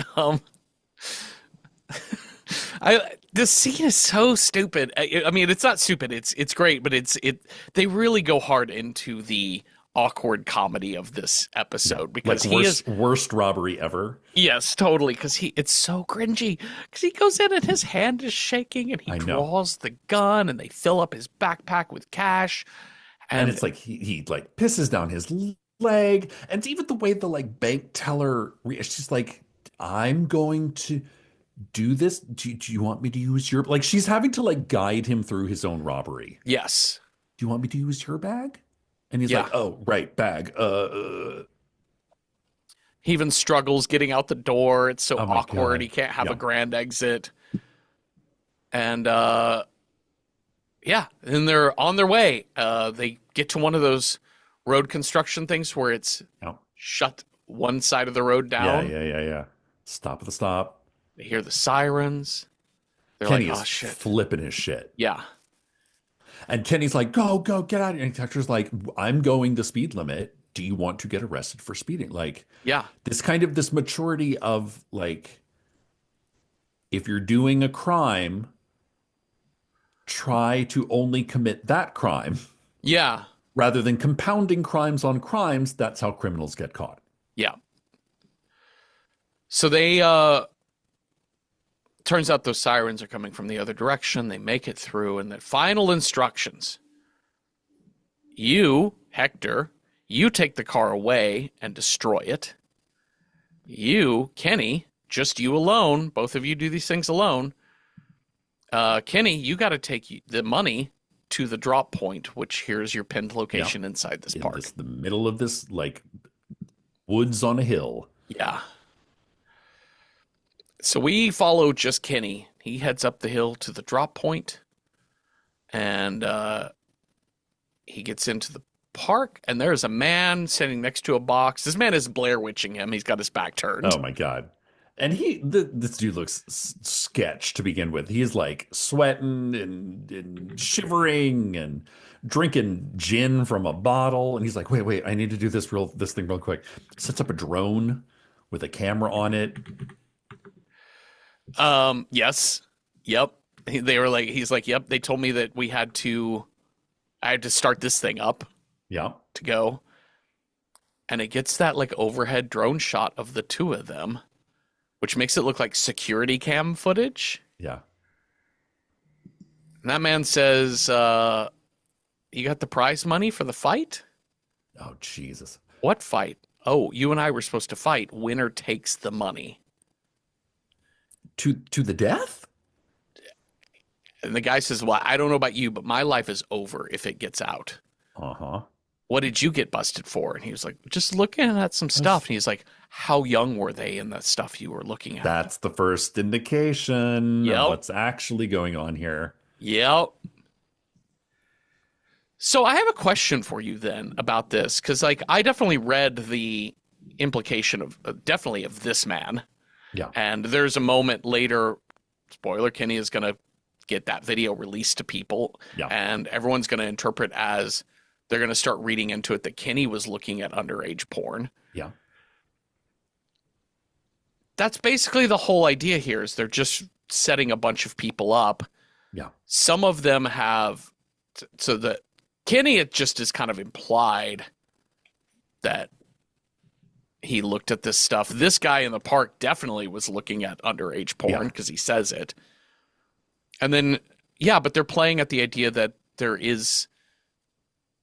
hacking some like undercover child sexual abuse ring, or I think, okay, so I'm mixed on this just because of the CEO email that we're going to get during yes. the like Radiohead montage. Uh, Because her whole thing, lady from Car Park at the very beginning, it's like CEO goes on racist rant emails, is kind of the outlier here. I'm like, racist rant emails?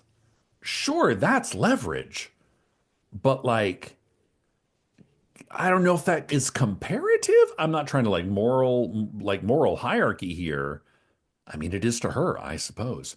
But the problem I find is this malware uh, that the bad guys can see whatever the fuck is on your computer. Just look for whatever your foibles are, whatever yeah, your pressure point. Again, it's whatever your pressure point is that can be made to activate you. Some people, it's child pornography. Some people, I think in Hector's case, it's fucking like underage boy prostitution. So it's interesting. varying degrees of it. My whole thing is like, it just has a video of Kenny jerking off. Yeah, How would, I mean, they would, I guess, phrase it as like, here's a picture of what he was looking at. Here's a video of him jerking off, yeah. you know? Yeah, I think for this episode, I just kind of got lost in the thing because I still am not sure that I would keep that same read about Hector with an underage boy, only because his wife sees the video at the end Yeah. and she's like, "Who's Mindy?" And so, I think that boy is Mindy. okay, And because the way she's just like Mindy oh yeah, quotes around it. interesting. Yeah, I just kind of got lost into like, who is this group? What are they doing and why? And I Right. know maybe the And I question think isn't that's, that. yeah. But I sort of lost. I think this episode is so cynical, which a lot of Black Mirror episodes are very Oh, cynical. of course. Almost all of them are. But it's cynical without like I don't quite know where to place my cynicism. Yeah. It's nihilistic almost. It's Yeah. just like, well, if you've ever done anything wrong from touch yourself in the privacy of your own home Yep. to adult legal porn, Yeah. all the way up to soliciting sex from minors and Yeah. trafficking, child sex trafficking, you're fucked nonetheless, you know? And in the middle of all of that is a racist CEO. And Yeah. Yeah. and you're like, well, okay, who do I feel bad for and who do I fear? And And I how think is this a lesson about how vigilante groups who dox people yep. on the internet, Yeah. the troll face becomes Yeah, the thing. exactly. It's very much the channeling the 4chan type of Yep. community. Which we have, which we look at and be like, bad. But Yeah. I think this episode is intentionally going, yes, but what if they acted in a way that were to vigilante justice people that are getting away with things in our society? Yeah. Because yeah, there is a celebration to say like, yeah, we want to know if the CEO of whatever co Yeah. is sending racist emails, but deep down we all kind of know that that's happening. Right. And it's her choice to go on to follow through because all they're doing is taking illegally acquired information, but information that has been acquired. Yeah. Like any whistleblower, it's Yeah. illegal to break the NDA and disseminate that information. Yep. But once it's out there, and I think it's more, a lot of Black Mirror episodes play on this idea of like what we say and what the reality is. Like Yeah. technically, the terms and conditions say this, but we as humans feel this other thing. Yeah. So in the fight, Kenny draws the gun on this man who starts backing away. Then Kenny puts it to his own chin and clicks the trigger, and it is fake or empty. Yeah. And that man sets at Kenny. But then we just see Hector arriving home, and we see the last message that the texter sent him is the troll face. We see it with the CEO.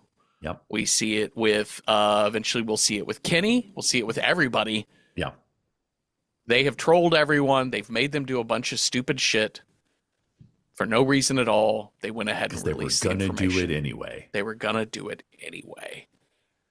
So Hector's wife finds out. Yeah, Hector's wife finds out. The woman, the CEO, she sees the news up about racist email scandal. The DoorDash guy is like having a big confrontation with his family. We never quite figure out what his thing is. No. And and at the end, Kenny is walking away from the fight all beaten up. He's gotten his ass kicked. Out. So now he killed somebody on camera. This 15-year-old, like sad sack, killed a man on camera. Mm-hmm. Now, okay, I'm going to ask this again. Did he kill him? Theoretically, yeah. I mean, one, we don't get a troll face for gin drinking guy in the forest, and he was activated to the death. Wow. And I think that's the idea. It's, I saw some comment that, troll, we think of troll being, but I think the original etymology, or one of the etymologies of the internet, is controlling. Oh. You are being controlled when someone trolls you. Oh. It's, obviously the only way to dismantle the troll's house is not to use the troll's tools. Do not be controlled by the troll is like the idea. So this, I don't know. I find this, this episode falls under what I call the Holden Caulfield conundrum. Which is something I came up with when I was 16 and had to read Catcher in the Rye for the first time. And I hated that book.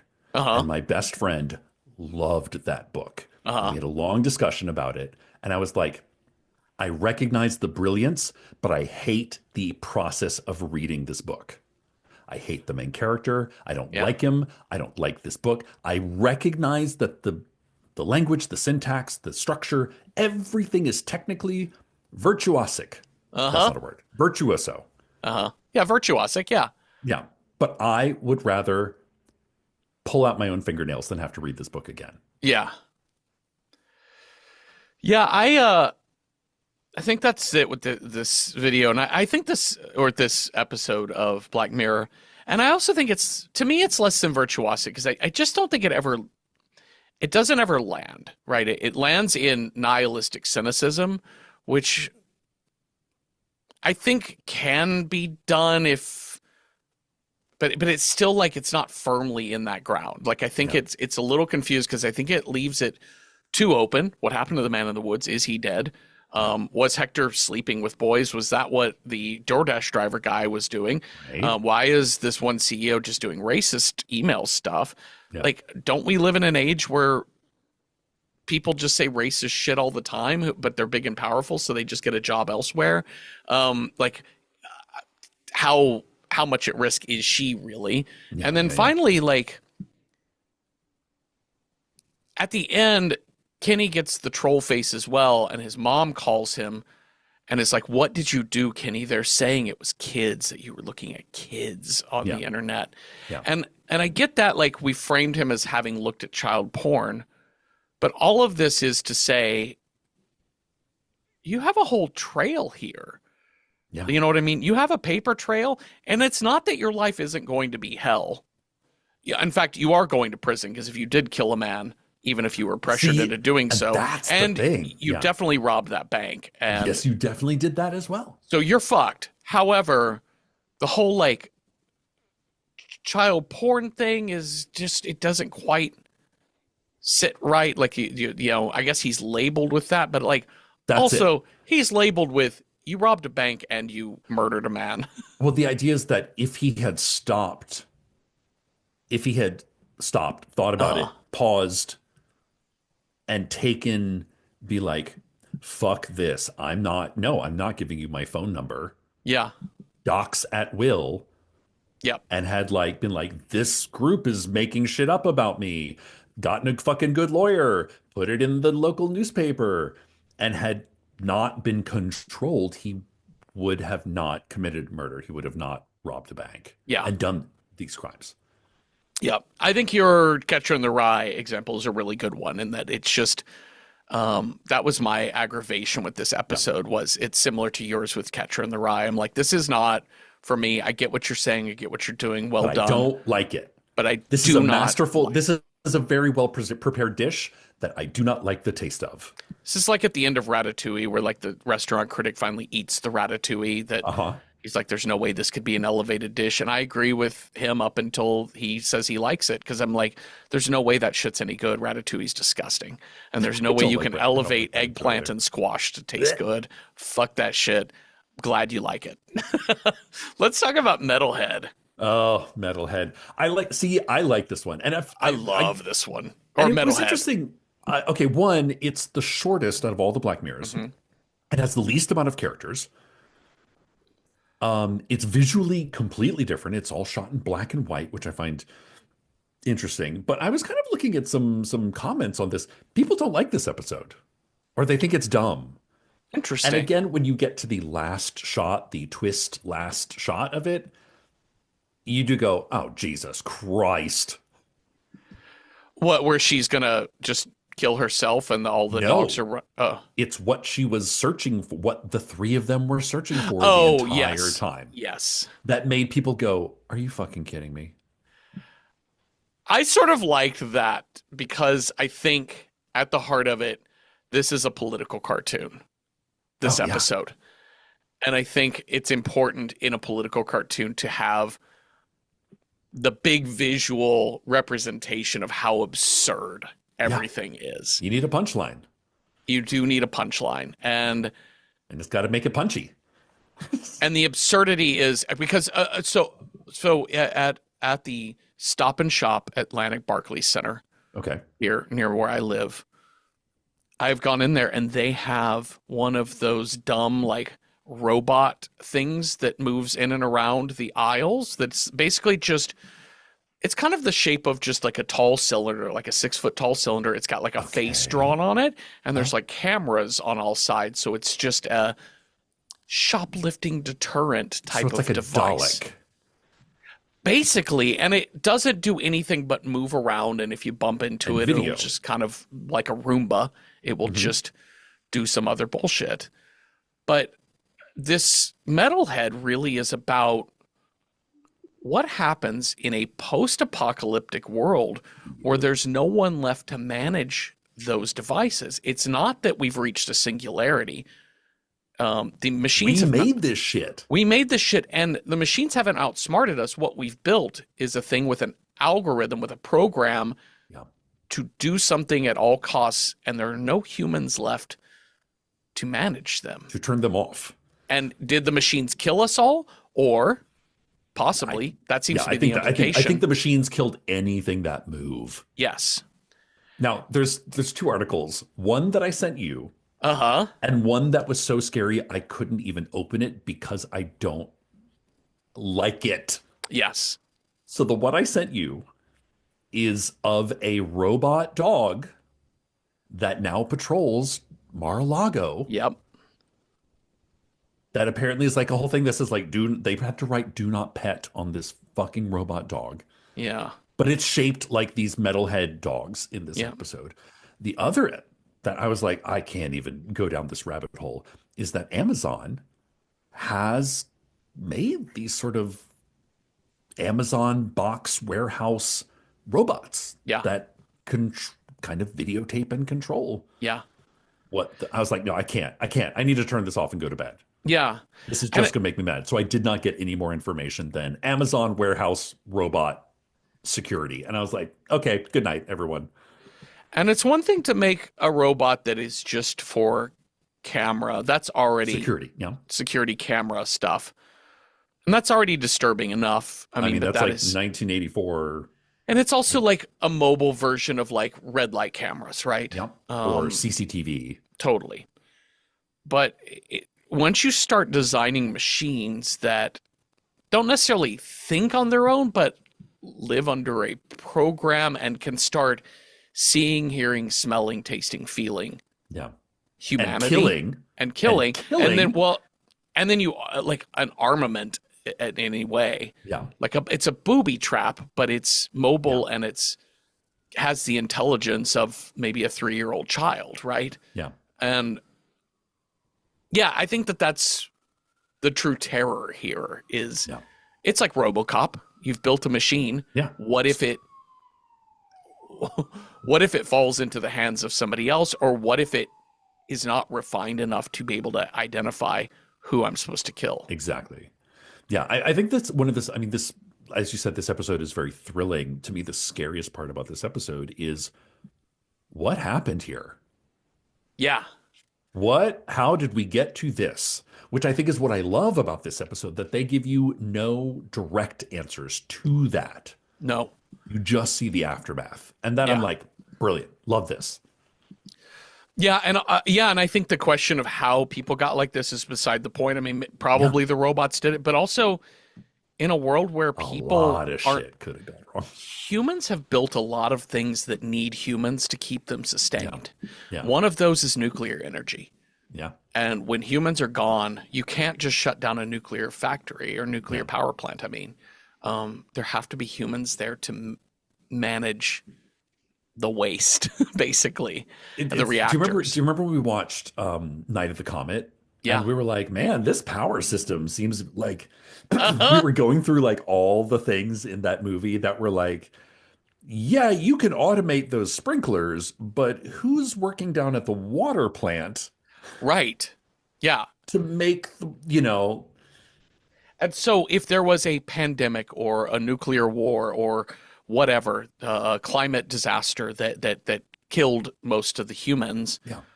you could see, even if it wasn't the robot dogs that did it, Mhm. the robot dogs would still be in control of shit.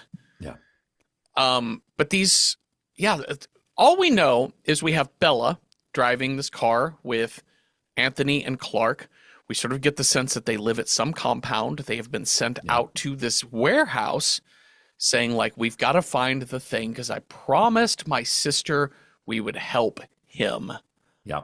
We, Peter, or like we get like later, like some small child Yes. needs something. And what it's like immediately, I think the language is made to evoke medicine Yep. to ease his pain. He's going to die anyway. Anything we can do to ease his pain these last few days is worth it. We made a promise. You made a promise. Yeah. And she's like, plus there could be other stuff in there like batteries or something useful. Yeah. So they get into this factory. I want to point out the other thing that happens. So Anthony, Tony, and Bella go inside the factory while Clark goes to hotwire this van. Mhm. But in order to hotwire it, he's got all kinds of like little computer gadgets and a screen to like plug into the thing. So it's also bringing up the issue of how we are computerizing everything. Yeah. Like we're computerizing cars to the point where it is, there's no physical key to unlock and do whatever. Saw some article the other day about Subarus that are some fucking malware hackers are like able to turn on your Subaru anywhere. Yep. And I'm like, oh no. Yeah. Yeah, you can get a lot of cars now, modern smart cars or whatever, but like you can use your phone app to turn them on remotely, lock and unlock them. I don't like it, Jeffrey. I don't like it. It is sort of nice to To have to a be able to. warm car, to pre-warm your No, car. no, I meant I like need living my in New York, car to be warm. I can't wait in the cold car for 5 minutes. Let living in car warm Brooklyn down. and having still having a car. It is nice because the app will tell me where the car is because Okay, I that is will pretty cool. forget after a week where I parked the fucking thing. Yeah. I mean, I forget after like a day of shopping. I'm like, oh no, Oh no. where do I live? And just like start doing the clicker randomly Uh-huh. throughout. But here's the thing. I don't, I will learn to live through it and outwit that problem. I Yeah. don't need the car to be turned on from space, No, because you honestly, before any of that, you just wrote down where you parked the car. right? Or you just go, it's the same thing I do with like what seat I'm sitting in. I'm like 4B, four bastards. Yeah. 6A, six assholes. Yeah. Yeah. You find another way to memorize. Anyways, Sorry. keeping on track. We get into this, but sorry. Keeping on track, we have Clark trying to hotwire a car, which is Yeah, so different than the classic hot wiring of just put together two wires I until it know, right? starts. But Yeah, he's got to decode the whole fucking thing. yeah. But And he's inside, they find the box on the top shelf of this warehouse, climb the ladder. Tony gets up there to pull this box down, and behind the box is one of those robot dogs. It kind of looks almost like a cockroach. yeah, And yeah. that thing, I mean, it looks like a Tesla yeah, it does. Yeah, it looks like a or little tiny a Cybertruck, a Cybertruck. Cybertruck with legs. And that thing blasts a bunch of shrapnel into Tony's face, and he's like, fuck, run. Yeah, And it manages to absolutely blow I Tony's mean, head open. so it's got a gun in one of its front legs. Yes. Now this is where I find it. I love the black and white. I don't know, like I love a stylistic choice. Yeah. I think a lot of people cynically online are like, they made this black and white so they could make the CGI rendering of this robot dog easier. Probably. Listen, Sure. that's a valid choice. But I think what's more interesting is that this is one of the bloodiest episodes of Yeah. Black Mirror. It's Like very bloody. we're not talking like, ooh, it's a think piece. This is like you see two characters like get a hole blown in their head and you see the aftermath of what I think to see in color would give this an R rating, like a very like not safe Yeah. for Netflix It's the Kill Bill rating. thing. Kill Yeah, Bill Part 1, the whole black and white scene, he made that scene black and white so it didn't get an NC-17 yeah, because all the blood splatter in bright red was it too would be too much. much. In black and white, rated R. So I kind of like I applaud this choice. I love this choice. Yeah, But this is like it's graphic. it is. Yeah, it is head exploding type Yeah. of gunfire. It that roach is in pursuit. They get the van hot wired. Clark gets in the van. She gets back in their car. They're racing away, but that little Cybertruck roach Robo dog, dog. yeah, it catches up to that van, busts into the back seat, and then blows Clark's head apart, Yeah. and then hot wires the computer in the van R2D2 style, like it Oh just my God. plugs That's what, it's into it. exactly like fucking R2D2. Yeah. And it starts chasing Bella's car until it runs her off the road. And her car kind of like does the like slide at a precipice. Yep. The Teetering like, on the edge of a cliff. And she's trying to, the robot dog. She manages to like lure the robot dog into the car and she sneaks out the other door. Uh-huh. Car tumbles off the cliff. Great. I mean, it's not special effect, but like great kind of classic action movie tropes here. Yeah. But not the car doesn't explode like, oh God, what was the Duel?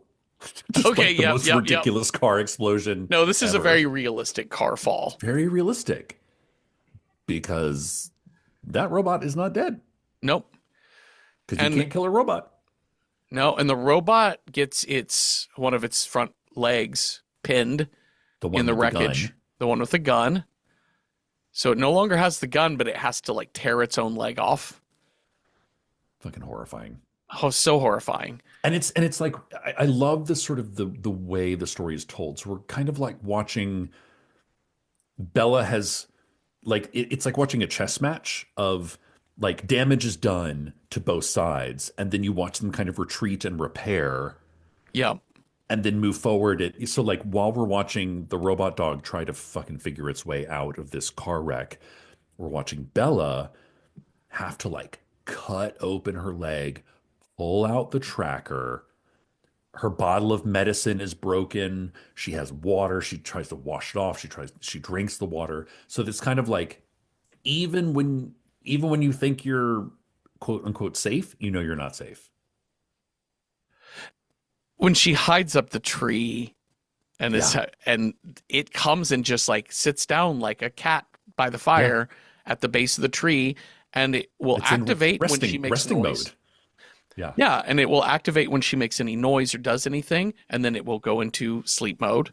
Yeah. But she can't make any more noise, and she does the thing where she counts to 1,000 and then wakes it up again and keeps doing this over and over for what we assume Yeah. might be an entire day, but runs its It's like all night long. Yeah, it's yeah, all night long. kind of runs its battery down Yep. so that finally when she's like throwing these little mints that she has in her pocket at it, it doesn't react and she can get away. But unfortunately, that thing is fucking solar powered Yep. because as soon as the sun comes up, Yep. full bars. Yeah. But by that point, she has escaped to a giant minimalist bunker mansion. Yeah, where she is uh she doesn't have the access. We assume maybe like Tony and or Clark had the keys to this place. No, no, I think it's unrelated. Like this is just a Oh, house she finds. And okay. interestingly enough, this is a house that is featured in another Black Mirror episode. Oh, So it's interesting. ostensibly the body that she finds, some apocalypse, some downfall, something has happened. I see.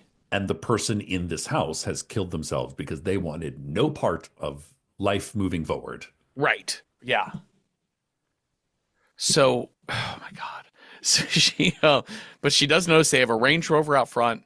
Yeah. She does see like the mail slot on the Yeah. inside. She can see some keys in there. She uses like a wire to snag the keys, go inside the house.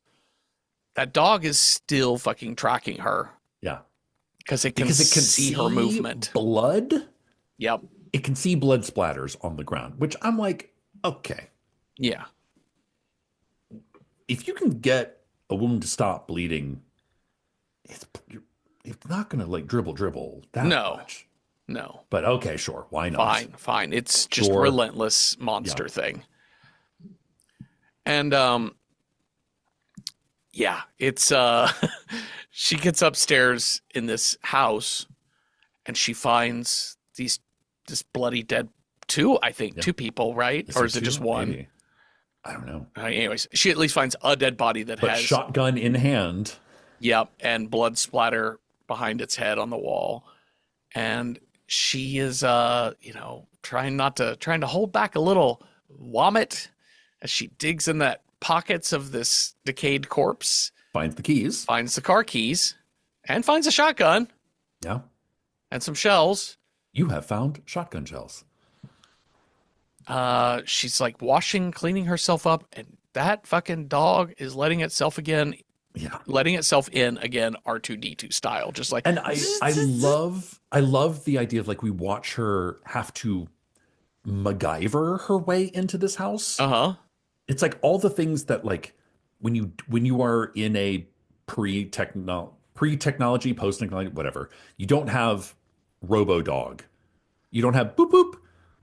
You have to like MacGyver your way into things. yeah, And it's painstaking, like watching her try and fail and look and try and fail and drop the keys and do the thing. And it's yeah, very like harrowing versus the technology just immediately it's just like door unlocked. yeah, Something that took her like the drama of it. yeah, And I yeah, love that sort of like, look, our lives are made easier with technology. uh-huh, It's so much easier that if you had just, I don't know, a key into a tumbler yeah. lock that has been around since like prehistoric times or whatever. Yeah, and even when she gets into that car, won't start. It will only play Of the course, radio. because that car's been sitting dormant for Yep. 10 years, Yeah, who etc. knows? The the robo dog gets in the house, and I don't know how When I feel about this, but Jeffrey, it grabs a I fucking chef knife. I laughed Yes. because it's literally it's like watching Drew Barrymore in Scream. Uh-huh.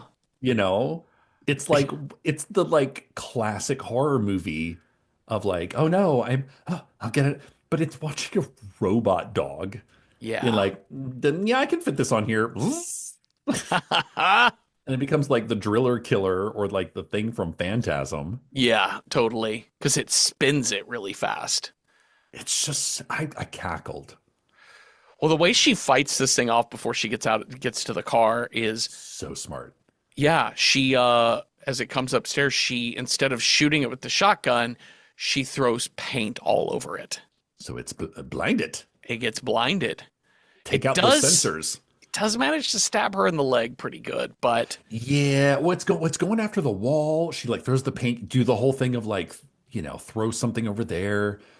And she's like, the car won't start. So she just opens all the car doors to like lure it to, and there's a catchy song playing. And it's like it's killing the speakers because it can only hear sound, but it can't determine what sound is. yes. But it's enough to lure it to her. She shoots it once, not dead.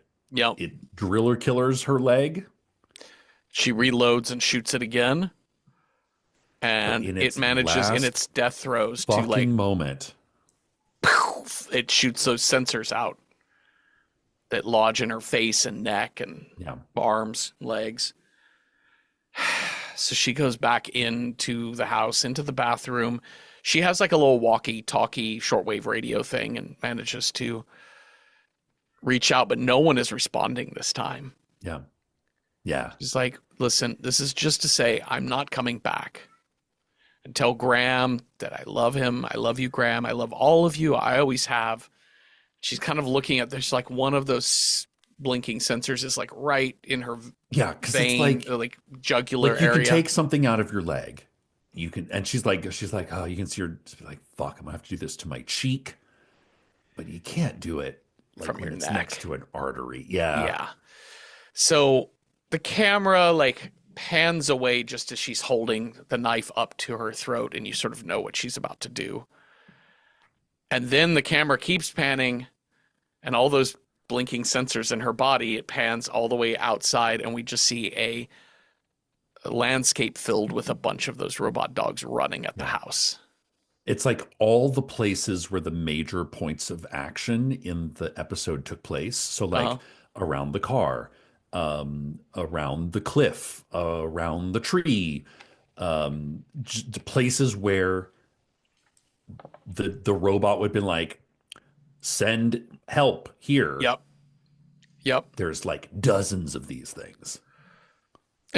I'm sorry, I just noted on here, I was talking earlier about, I just wanted to correct something I said earlier at the beginning of talking about this episode about like, it doesn't matter what caused the apocalypse of the whatever. They make it pretty clear the dogs caused the apocalypse because Yes. they passed the pig farm. Yeah, And they have yeah, the yeah, whole yeah, yeah. conversation about pigs. There used to be pigs all over here. And one of the guys is like, well, the dogs got them. Like Yeah. the dogs had to have gotten But them. at this point, we don't know what dogs are. So No, it I thought just, like wild dogs, but yeah, yes, of course. exactly. Yeah.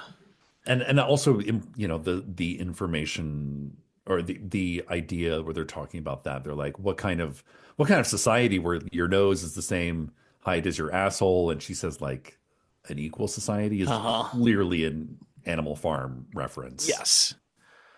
And then our final shot of this episode is an overhead shot of the spilled box on the warehouse floor, and it was a box full of teddy bears. What were they willing to risk their lives for? Teddy bears. Teddy bears. Now, again, as we know, that Black Mirror loves to, it's a universe, which is a lot of fun. I love this idea that they're, like in Shut Up and Dance, the sticker on his laptop is for another video game thing that appears in another episode. In this one, in another episode, there you can upload someone's memories into a teddy bear. Oh. So sure, one read, if you've never seen all the Black Mirror episodes, is the human comfort that they were willing to risk their lives to make this child's life better for 3 days just by getting him his favorite teddy bear. Hmm. But the alternate read is they were gonna like upload his consciousness so he can live forever or whatever. So Interesting. there's Interesting. another sort of Easter egg read I on that. see. Yeah. The end. Shall we rate these episodes? Yes, let's. All right. So let's start with approachability. How approachable are these three episodes? If you're horror averse, a scale of 1 to 10, with 1 being the least approachable, 10 being super approachable. I mean, I'm going to give Black Mirror, I'm going to say primarily because of the overt horror trope scares in the first episode and the extreme blood and violence of this third episode. I mean, let's go 4 out of Yeah, I think it's fair. 10. Yeah, 4 out of 10 empty pig It's farms. tense. It's tense. Yeah. Yeah, I think it's really intense. And I think more than anything, Black Mirror for me has always been the the dread is really strong Yeah. in all of the episodes I've seen of this show. I think that's the overwhelming feeling. But this one we definitely get, God, fucking for me, number one content warnings, giant spiders. Yeah, we get human trafficking, like a medical imprisonment sort of situation, suicide, jump scares, uh oh, pedophilia. Yeah. Yeah. It's there's a Blood, lot. Yeah. gore.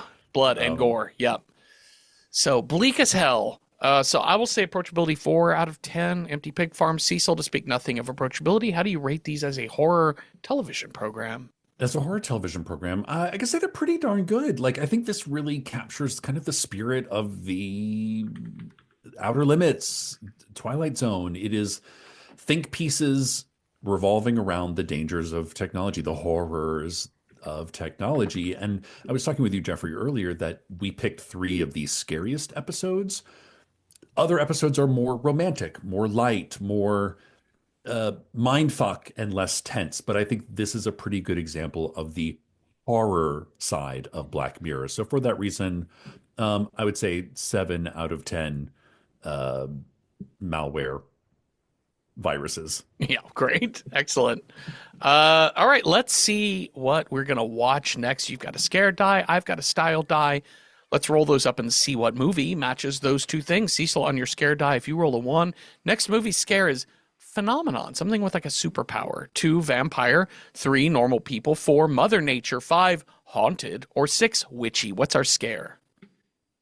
That's a 4. Mother nature. 10 Finally, weeks. 10 10 weeks. Yeah, weeks. it's been on there a minute. Let's match up Mother Nature with the style that I roll. If I roll a 1, it's got to be a black and white film. 2, school days, something in and around an educational institution. 3, it's a title that starts with the. 4, wild card, whatever Mother Nature scare we want. 5, something from the 1980s. Or 6, something from the European Union. What do I got here on my roll? Oh, that went to the floor. No, it went under the couch. Hang on, Oh, sorry. okay.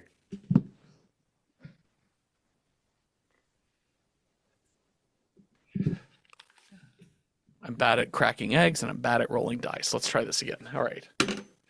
I got a 4. That is wild card, Mother Nature. All right. Let's see what kind of things we wrote down on here. Oh, we have some fun ones. All right. So these are ones that you pick 3, I pick 3, and then we'll roll a die and see which one we're gonna watch. Cecil, what did you put on your list? You know me, I like to put on things that I have seen that I like and things that I kind of want to see. Yeah. So the first one is a movie that called Gaia, which Mm-hmm. is, I believe, a South African film I believe you're right. about what if killer mushrooms, Uh-huh. killer mushroom zombies. I found it really good. It's like bio horror. If you like The Last of Us, this is a movie for you. Yeah. But I saw it a little while ago and I'd like to revisit it. The second movie I put on there is something called Phase 4, which I've never seen. 1974 sci-fi horror. This looks bonkers. Um, Arizona ants mock the food chain on their way to a desert lab and get two scientists. But it looks kind of like, what if ants, like normally in like bio horror films, it's like, what if giant ants? What if too many ants? This is what if smart ants. Oh, interesting. That looks really fascinating. And then the last one I put on here is a movie also I've not seen, which is The Bay. We've flirted around this movie quite a bit, kind of biological pandemic horror. Yeah, I think shot sort of documentary style, I maybe? believe you're correct. Yeah. Okay. So those are my three. Okay. I put on a few older films. Oh, So I fun. went with the Vincent Price, The Fly, from I I've never think seen this. 1958 is when this came out. Haven't seen it either. We covered the Cronenberg, The Fly, Yeah. from the 80s.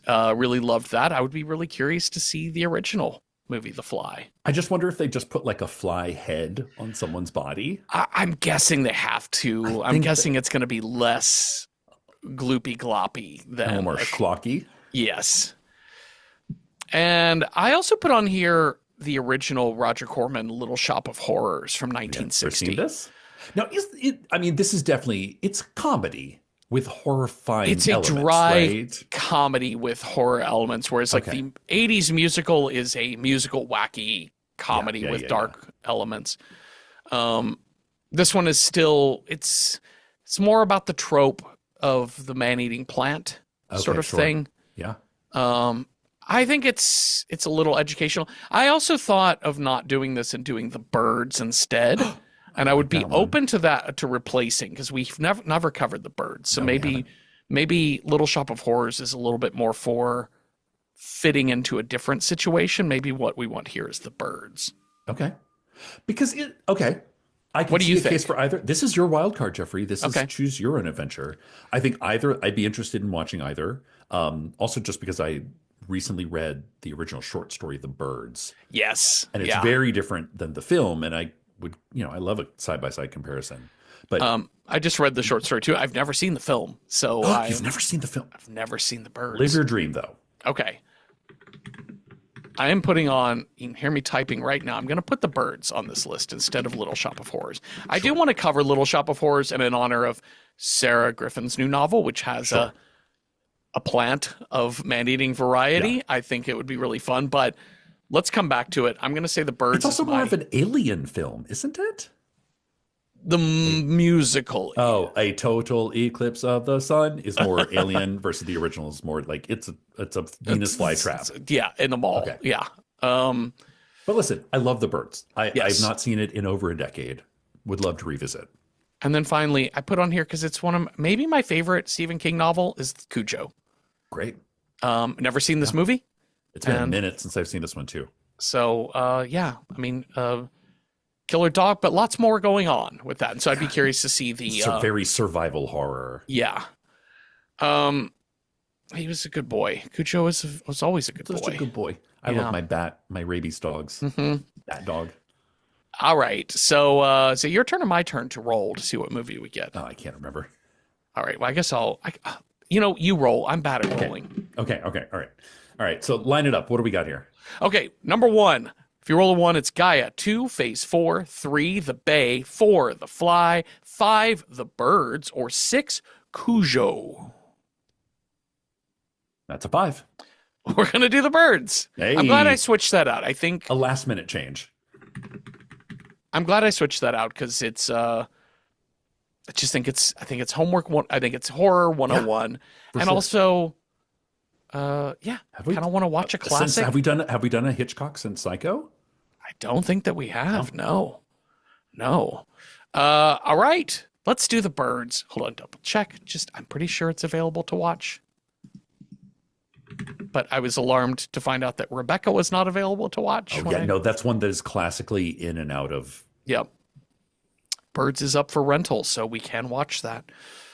Okay, well, thank you all for listening. Thank you, Cecil, for talking with me. If you have thoughts on these 3 episodes of Black Mirror or ideas for what would your wild card Mother Nature horror movie be, let us know on Patreon or Instagram. We're at Random Horror 9 in both those places, and you can be a free member of Patreon to be part of each episode discussion thread. And watch The Birds from 1963 with us this week, and come on back next Tuesday for a new episode. Have a restful night with no one hacking your jerk session or nothing. Boo. Ew. Ew.